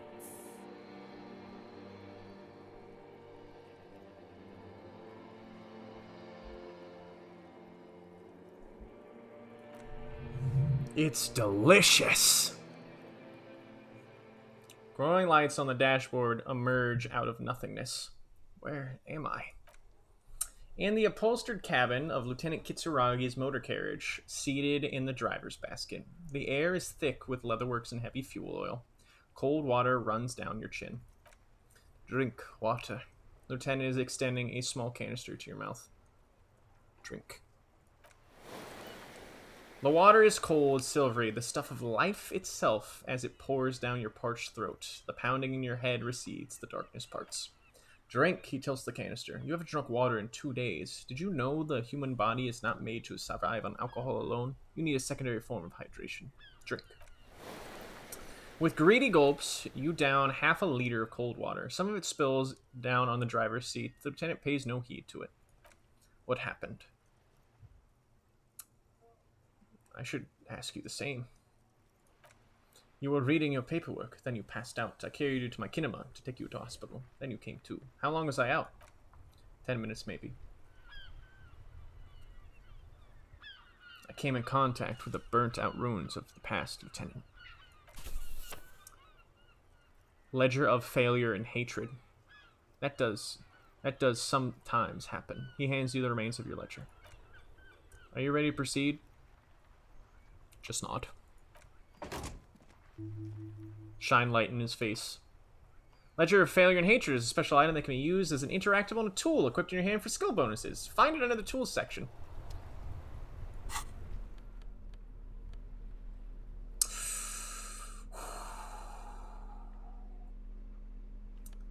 This is the same ledger you found in the trash, only worse somehow. It makes you think about the letter, about the woman's handwriting, about not wanting to get out of bed in the morning. Note! Mouse over to see its effects. Only worse somehow. So much worse.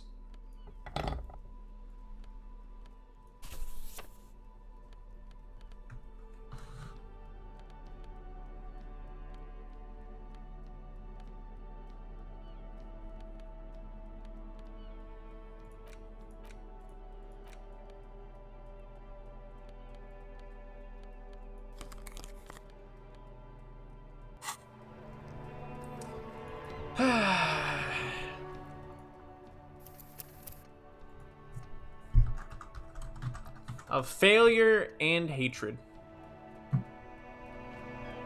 We're gonna continue for a little bit longer. We're getting another level.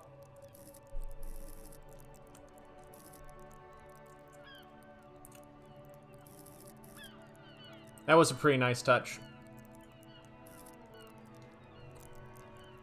We're gonna level up Spirit of Core again.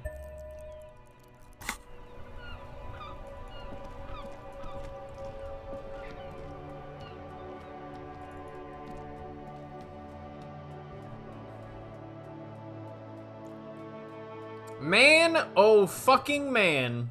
I did not expect that. Best friends with Kimstat. High as fuck.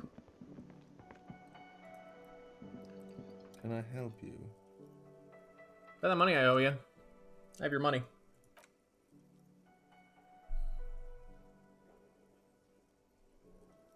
He glares at you suspiciously. Well, here's the 130 real. Great, thank you, officer. That's all I wanted. Payment for services rendered. If you continue to stay here, I ask you pay your nightly bill in advance starting tomorrow. He's not sorry about his behavior for your sake. Now that you have money, he really just wants to make sure you're not angry with him. He takes out his keychain and fills with the mechanism behind the counter. The electronic lock to your room has been disabled till 2100 tomorrow. Please pay for each night in advance starting tomorrow. 20 real per night.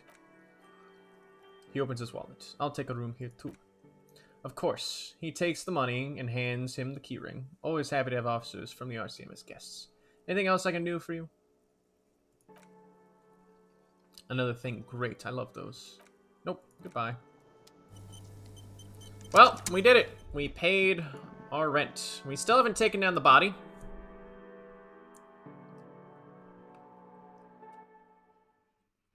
There's no need for us to sneak out without Kim, so... Yes?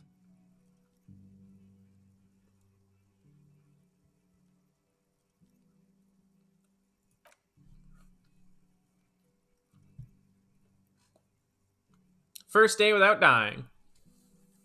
What did your preliminary information say about it before you came here? You mean like the brief? Did you want me to brief you? Brief, yes. That sounds good.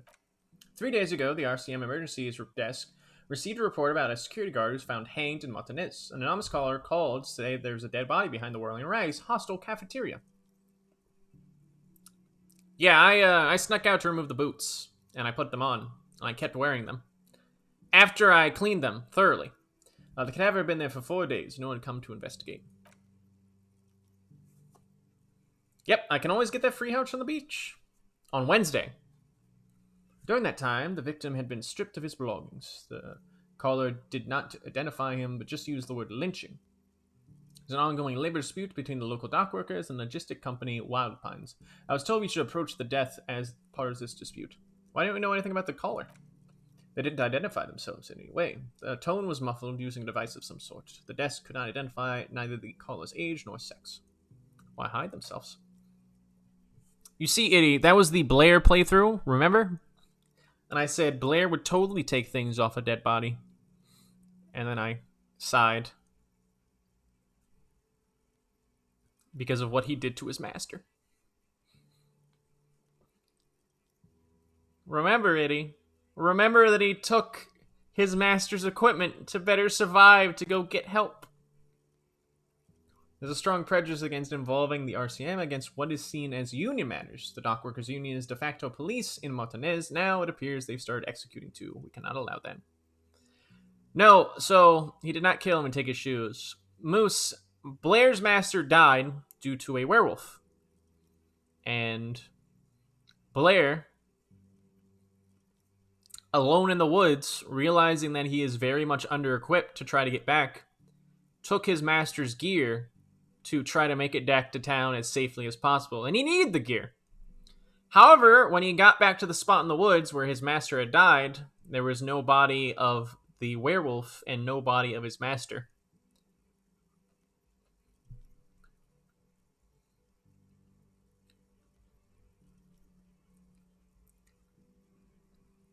Let me make this perfectly clear.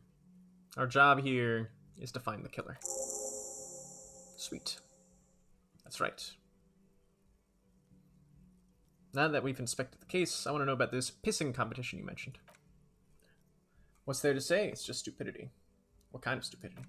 The cop kind. Our precincts can't decide if Martinez is part of Jamrock or in the industrial harbor. Yours or mine, as if we somehow own parts of the city. Typical gang, street gang mentality. So we've let the union make a mockery of the law enforcement here. Now it's come to its natural conclusion. So this is a struggle over who runs Martinez. Well, sort of. It's less of a matter of who gets the police the Martinez than who has to. It's Northern District. I think dispatch desk just told us both our stations about the hanging. There was quite the brouhaha at the 57th, I can tell you. Time to settle it, they said. Comp off. But he leans in. I assure you, I am not their finest or toughest. With 102 cases solved, what I am is least interested in a pissing competition. So he volunteered to represent the 57th, but not out of competitiveness. On the contrary. So he volunteered to spoil it. Yes, I'm an unrepentant spoil sport. Lieutenant appears pleased with this. What's so special about Martinez? Martinez? Nothing. It's a paddle at the end of some drain pipe. No one cares about this place. They care about sports. Most of our colleagues don't even know how to get here. North the interchange doesn't exist. The tremble comes over you. Another after effect of ethanol poisoning, maybe? Feels like leaves do when they rustle in the breeze somewhere far away below the turbine. The 41st and the 57th. The lieutenant was right. It's not about who gets what's north. It's about who doesn't. What's it say about me that I was sent by my station? He raises an eyebrow, thinking it best to let you make the next move. Legendary success! Legendary! Tell him. Tell him why it's you.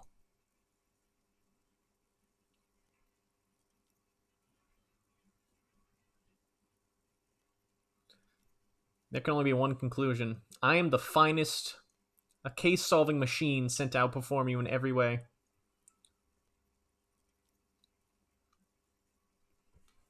Don't be scared. I think it might be, I might have supernatural abilities. He opens his one hand and looks at it. A moment passes. Which school do you subscribe to? Mumbo? And he opens the other hand. Or Jumbo?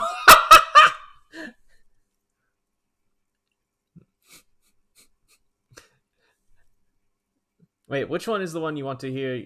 Which one is the one you hear where you hear your tie talk to you? Mumbo. I have a vivid interior. I see and feel things. It's always good to have a police officer who can see and feel. Was there something else you wanted to talk about? Okay, enough competition then. Tell me something else. Yes, it is wholeheartedly pointless. Forget I haven't mentioned it. He's actually glad it's addressed now. Why did the 41st send me? That's never happening. It's because you're best qualified? No, that doesn't seem right. No, it makes sense. I'm exceedingly qualified. If you're so well qualified, why can't you remember why you were sent? Anyway, don't keep the lieutenant waiting. Nothing. This is the door to the room you redecorated. Good night, Lieutenant. Just a moment. We should talk about our progress on the investigation. Let's go out to the balcony. Sure, let's go out to the balcony.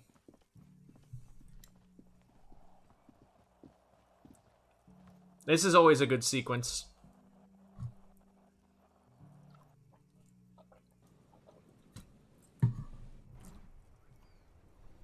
The outside is brisk. I'm holding my flashlight over my head like an idiot. The air outside is brisk. The lieutenant is silent for a moment. He listens to the traffic hum, and then... Now then, we should talk about the investigation. But I also feel you're a bit hazy on the RCM. Our role here, our rights, our jurisdiction, basically. I didn't know you smoked, Kim. I have a cigarette every night when I go over my notes. It's something of a ritual.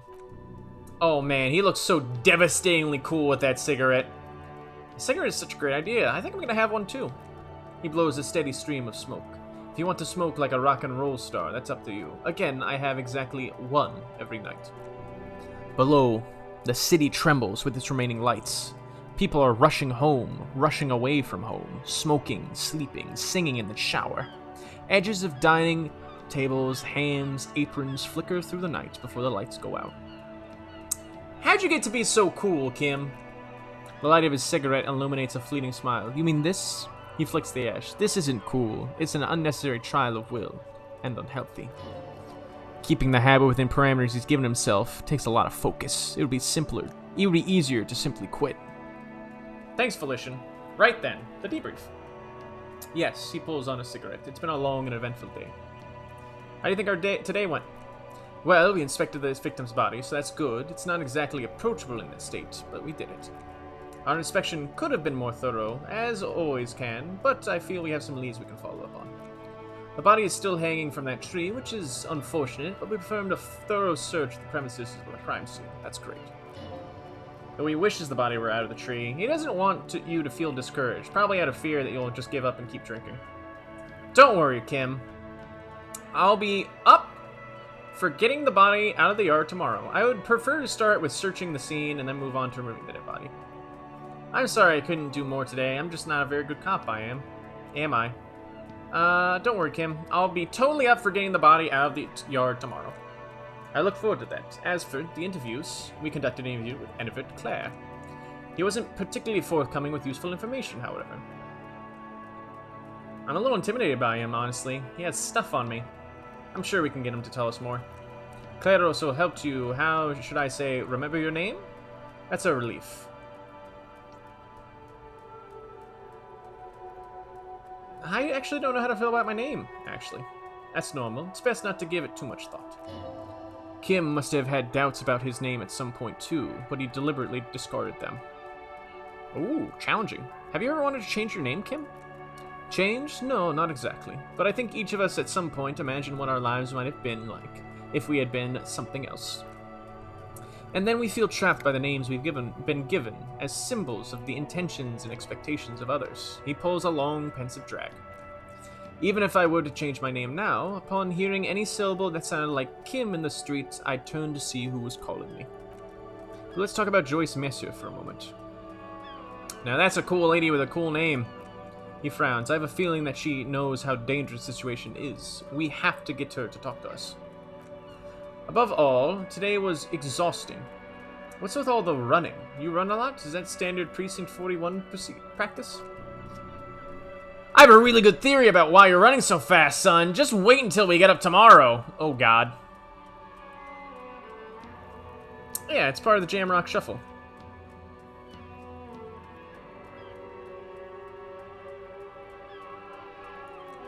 He nods thoughtfully, tapping his finger on his cigarette. It's impressive, especially for a man your age, and in those heels.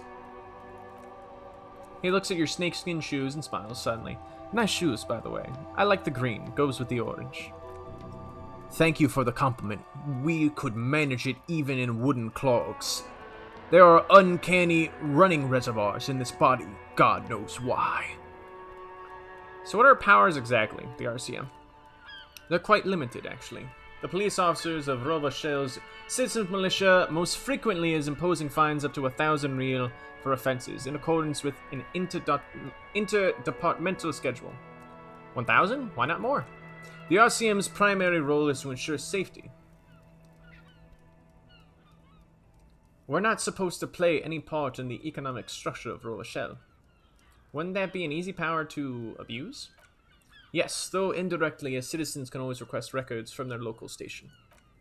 Officers of the RCM have been known to take bribes of less than the prescribed fine amount. He frowns. It undermines trust in the RCM. Okay, what else? We can arrest people, of course, but rather than bringing someone in directly, it's preferable to serve a station call slip. It prevents confusion and overcrowding. Wait, so how can we be sure the arrestee will show up? You can't. Those who don't show up become fugitives, though, and have fewer legal rights when they're eventually caught. It's about power projection. Thus far, they seem to mostly show up. I see, and if someone resists, we are permitted to use whatever force we deem necessary, even lethal. Wait, so if I kill someone while on duty, you have to supply compelling evidence on why it was necessary to use lethal force. In these cases, your partner is usually a witness. Not a good position to be in, by the way. Internal Affairs handles these cases thoroughly by cross-examining you for inconsistencies. It is hard to cover for anyone, which is for the best. Have you ever killed anyone, Kim? Yes, he pauses. The last time was 4 years ago. He says it matter-of-factly and moves on. There's a slight physical revulsion in him while saying it, but he's worked through it in intervening years. Have I killed anyone? That's an improbability, perhaps even impossibility. Of course you've killed people. It's somewhere down there, melting in the drink. I probably have. Precinct 41 is known for an higher than average rate of police violence. What happens to the people we convict? We don't convict. We arrest and send them to the coalition government courts in Coron and La Delta. The prosecution works off our testimonies and records, which is why it's paramount we keep them. He taps on his coat pocket, where he keeps his notes. Who makes all these rules? The coalition government? Yes, the international community's mission in Rochelle and the moral intern more broadly. The RCM was formed by the coalition government to restore order in the international zone after the revolution. So we did. Now we attempt to maintain that order. No more, no less. His gaze absently fixed on a window below that just went dark. Or perhaps it's better to say that we are allowed to form. It's a point of contention whether the citizens of Rochelle or the coalition government founded the RCM. Let's say it was the citizens. Be sentimental if you like. Either way, the moral intern leases us the right to keep the peace in this city, and they will take it away if we misuse it. Moral intern, what's that? The Moralist International are the world's largest police organization. He pulls on his cigarette. You know who they are. They run this place after the revolution failed. I really don't know. That's how bad it is in here. If I didn't know, how would you describe them? They're a union of the center-left and center-right parties across the real belt. Our coalition government is just one of its many projects. They also run the ICP, the EPIS, most intergovernmental organizations in the world. Yep, it's a big 1984, but corporate. Yes! What do they believe in? What do they believe in? They are Dolorians. They believe they continue the humanist project set forth by Her Innocence Dolores Day 4 centuries ago. Others say they're just technocrats. What is their symbol? Interesting question. Is a blue forget-me-not. Their motto is love, compassion, self-discipline. I think you can gauge what they want you to think of them from that. That's right. The ICP funds Shaggy 2 Dope in Violent J. Something ominous. Something even a little feminine, but in a strict manner, you know?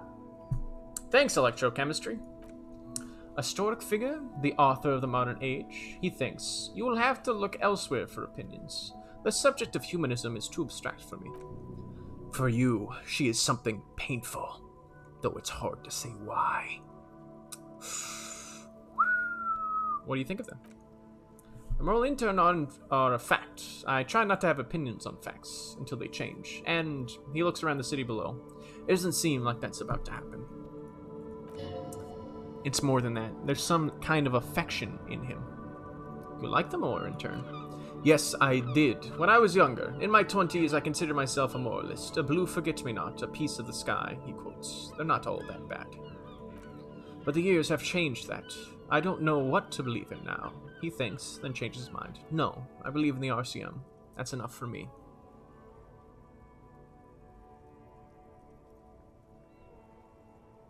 The name Dolores. Dolores. Do you? The lieutenant arcs his brow and pulls on his cigarette. It's a slim white thing in his fingers.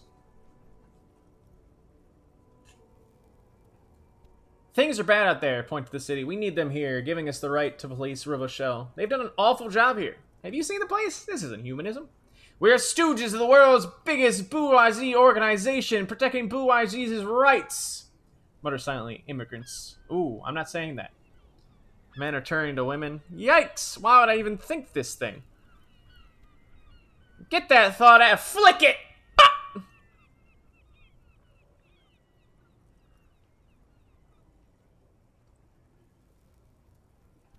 We need to give them a right to police. They've done an awful job here. Have you seen this place? This isn't humanism. We are in what is called the twilight of the international law. Laws we claim to enforce come from the MI. Without them, the moralist intern. Without them, we are simply vigilantes. Maybe we should make our own law? Spoken like a revolutionary, not a cop. But hypothetical aside, in Martinez, we are already vigilantes. At least the union thinks so. I expect our job will prove quite challenging. He looks at the roundabout. The lights of the orphan district are reflected in his glasses. The red and golden orbs at the motorway sliding like pearls on a string from east to west. As Rochelle commutes back to the suburbs, tomorrow is Tuesday. Monday is over. I mean, today is Tuesday. Monday is over, but very well. Let's just look into the night. The dying lights of the city shimmer below. Slowly, like luminous clouds, they pass on his lens. Lieutenant looks at his slim cigarette, contemplating the next drag. This soldier is the highlight of the day for me, he thinks. This little stick right here. Finally, he pulls on the cigarette and says, they really don't like us here. And the mouth on that kid, Kuno, it's different inland, in Jamrock and the GRIH. Why are they like this? It's our fault for leaving this place to the dogs, to the union, to the company, not daring to come here more often. It's like I told you, this place is an orphan, fallen between the cracks. In a Jamrock and the GRIH? He looks at the dark silhouette in the equestrian sky. Of the equestrian monument, cutting into the night sky, and says, we run this city. West of the river is RCM land. It's incredibly hard. Human beings are... He shakes his head. But we are in control, and it's worth it. The organization works. Our systems work. If they didn't, the city would disintegrate. Ah, night. Challenging. We made it just over. Captain Ptolemy Price steps into the yard. A piebald horse waits by a motor carriage, chewing oats out of an oat bag. Seagulls fly overhead. The sky is black. Captain Price wears a black suit and a standard patrol coat as he mounts the horse to head home.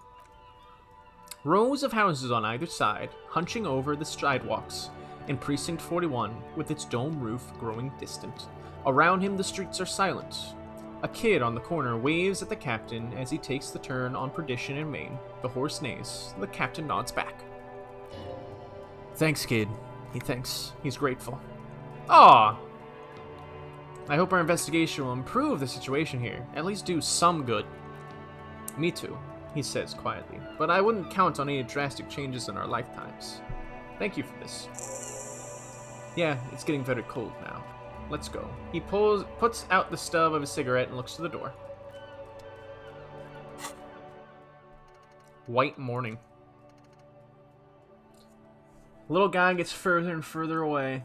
You see yourself from above. You're passed out on the blue tiles of the hostel room floor. Even from this distance, you can see your eyelids flutter at the mention of what? A great white object letting out sweet smell, like a lily of the valley. The little man's forgotten its name, but he still remembers the feeling. And look, he moves! The feeling animates him. He instinctively reaches out for the feeling's best friend, a bottle of Commodore Red.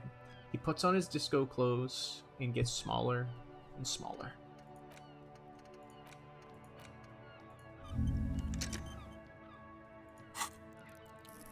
What to level up?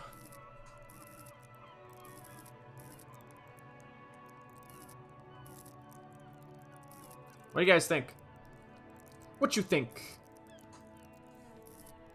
Empathy? Empathy's a good idea. Then again... Maybe we should just top this out, you know?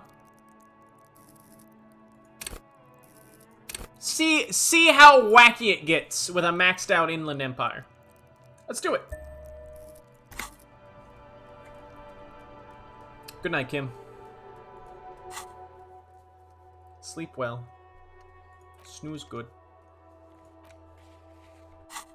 Max Empire, it will be done.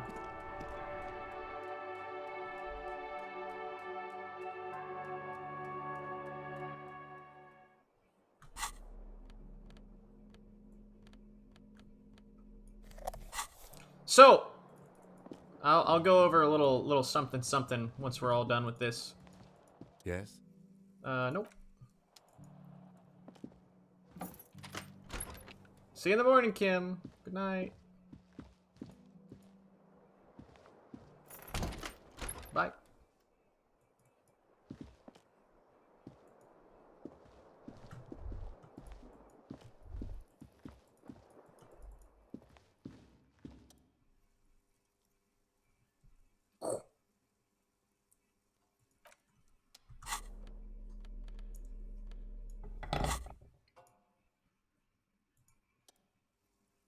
Let's go! Never mind. The chain cutters slip out of your hands as soon as you attempt to twist the faucet into place. Well, you know one thing for sure. You've probably never been a plumber. We tried.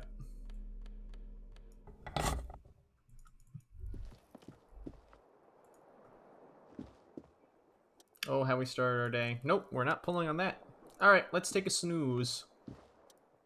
The bed is cold and not particularly inviting, but it's yours. The sheets look awful. The option to go to sleep becomes available every night after 2100. Crawl in. The sheets feel at once coarse and clammy against your skin. The bed sags beneath your weight as you stretch out and finally close your eyes. Here's where it gets funky.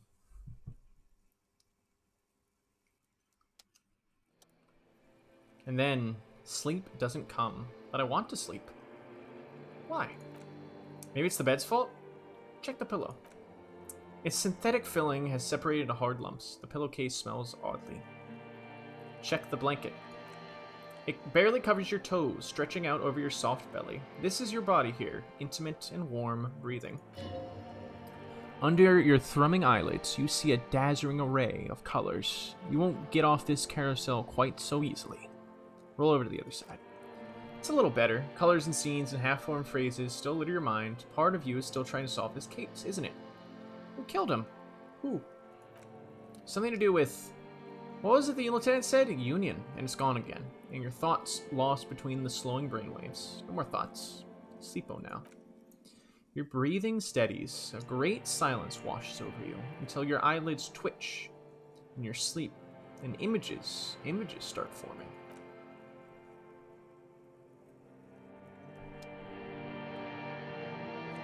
The fun has now begun. The dreamscape. Day 1. Oh, dreamscapes. Dream disco. Oh, we're dreaming disco. Idiot, it's funny you say that.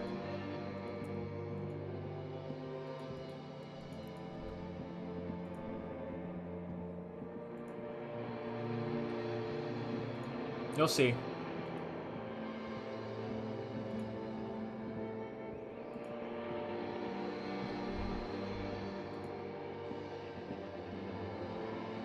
We're dreaming disco.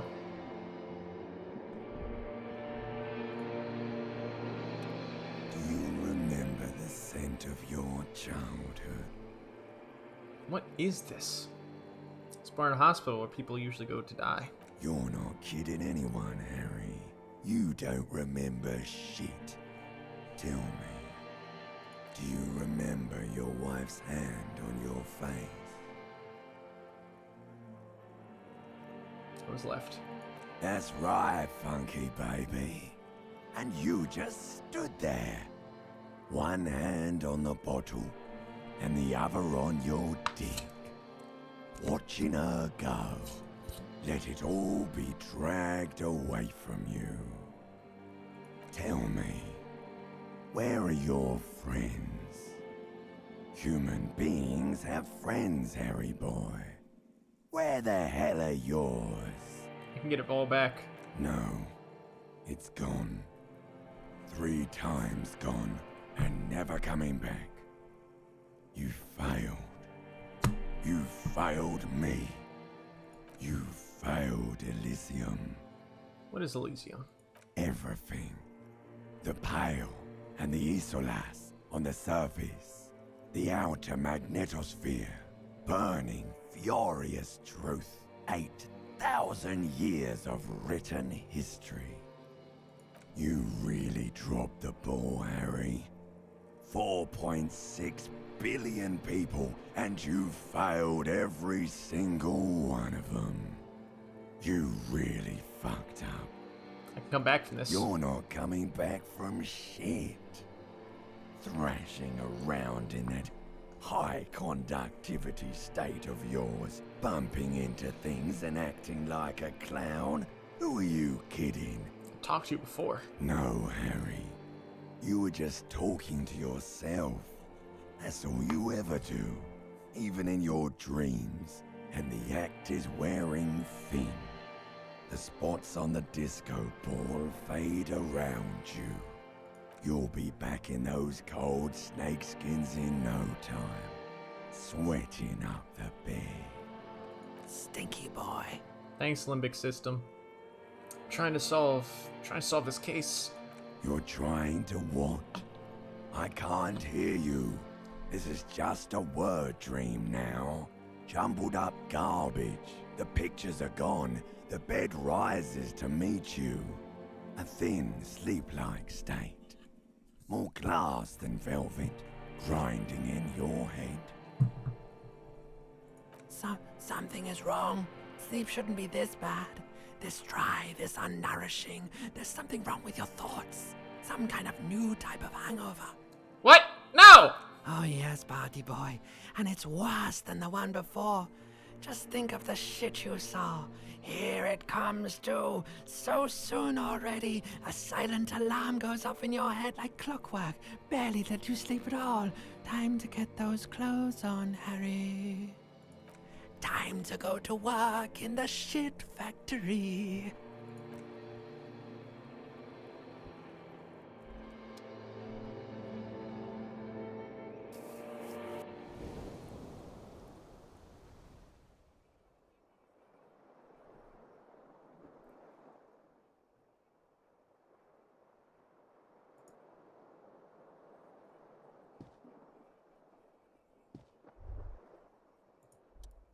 Good going, buddy. Oh my god, what was that? Is that how it's gonna be when I close my eyes? Yes, wait till you see the one with the chicken. It's gonna be a good one. You feel even worse this morning than you did last night. What chick? You don't know? Some broad that messed you up. It'll come to you. It always does. What the hell's going on with me? You mean, why are you so tired? Too tired and down to even think? It is worrying, isn't it? You can't even be a detective like this. Detectives need to be able to think. Why is this happening? You just need your heart to be... Listen, it's just that your heart has finally pumped all that speed out of your system, Buster. Time to get some more. Don't do that. Stay strong. The hangover will wear off. You don't need to keep doing this to yourself. With speed. Speed is a potent central nervous system stimulant. It keeps you propped up all day yesterday, despite your debilitating hangover. How else did you even think you got up off this floor? You got up off this floor because you made because of a holy vow you made 16 years ago with me to wake up exactly at 7:30 every morning until the day you die. Don't be silly. There was no vow. You were high on speed. That was the only reason you got up. You can't detect without it. It's that simple. No, I can take this. I'm gonna go looking for speed. Are you sure? Ready to live as a pathetic shell of yourself for days? Basically a week. Let's be honest, 2 weeks, maybe 3. You won't make it. Half the town will be dead by then. You'll be fired. That's a lie. I can't do this without speed. I can do this without speed. Half the town won't be dead. Shoot yourself, slow, sad shell, man. See how you do without your spark. Hush, Electro. Hush. Alright, now we're going to save the game.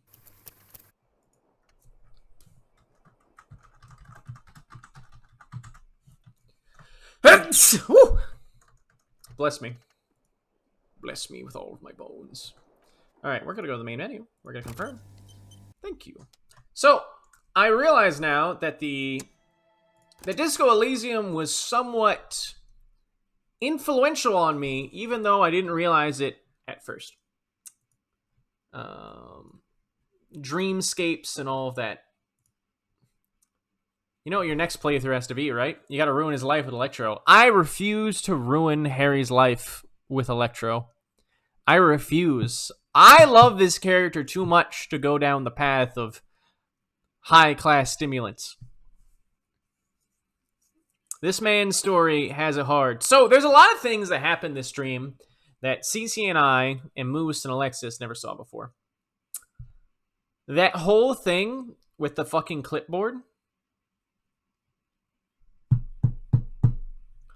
Holy cow.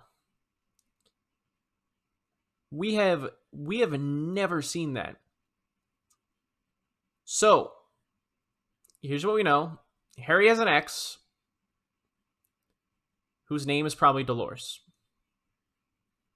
Dolores really did love Harry. And for whatever reason, left Harry. And everything that makes Harry think about her makes his body scream to not remember her anymore. Everything that he was doing, every part of him, the shivers, volition, sympathy, suggestion, all of those aspects of himself were trying to make Harry stop whatever he was doing and go do something else when it came to opening up the clipboard. So, I look forward to finding out more about sweet, sweet Dolores. And more about our boy, Harry. But I'd like to say thank you, everybody, for joining today's stream. I hope you had a fun time watching, and I look forward to streaming more for you in the future. You all have yourselves a wonderful evening, and make sure you take care of yourselves. Of course, thank you all for watching. Thank you, Moose. Thank you, Eddie. Thank you, Cece. And thank you, everybody who's going to be watching this video in the future. Bye-bye, and take care. Woo.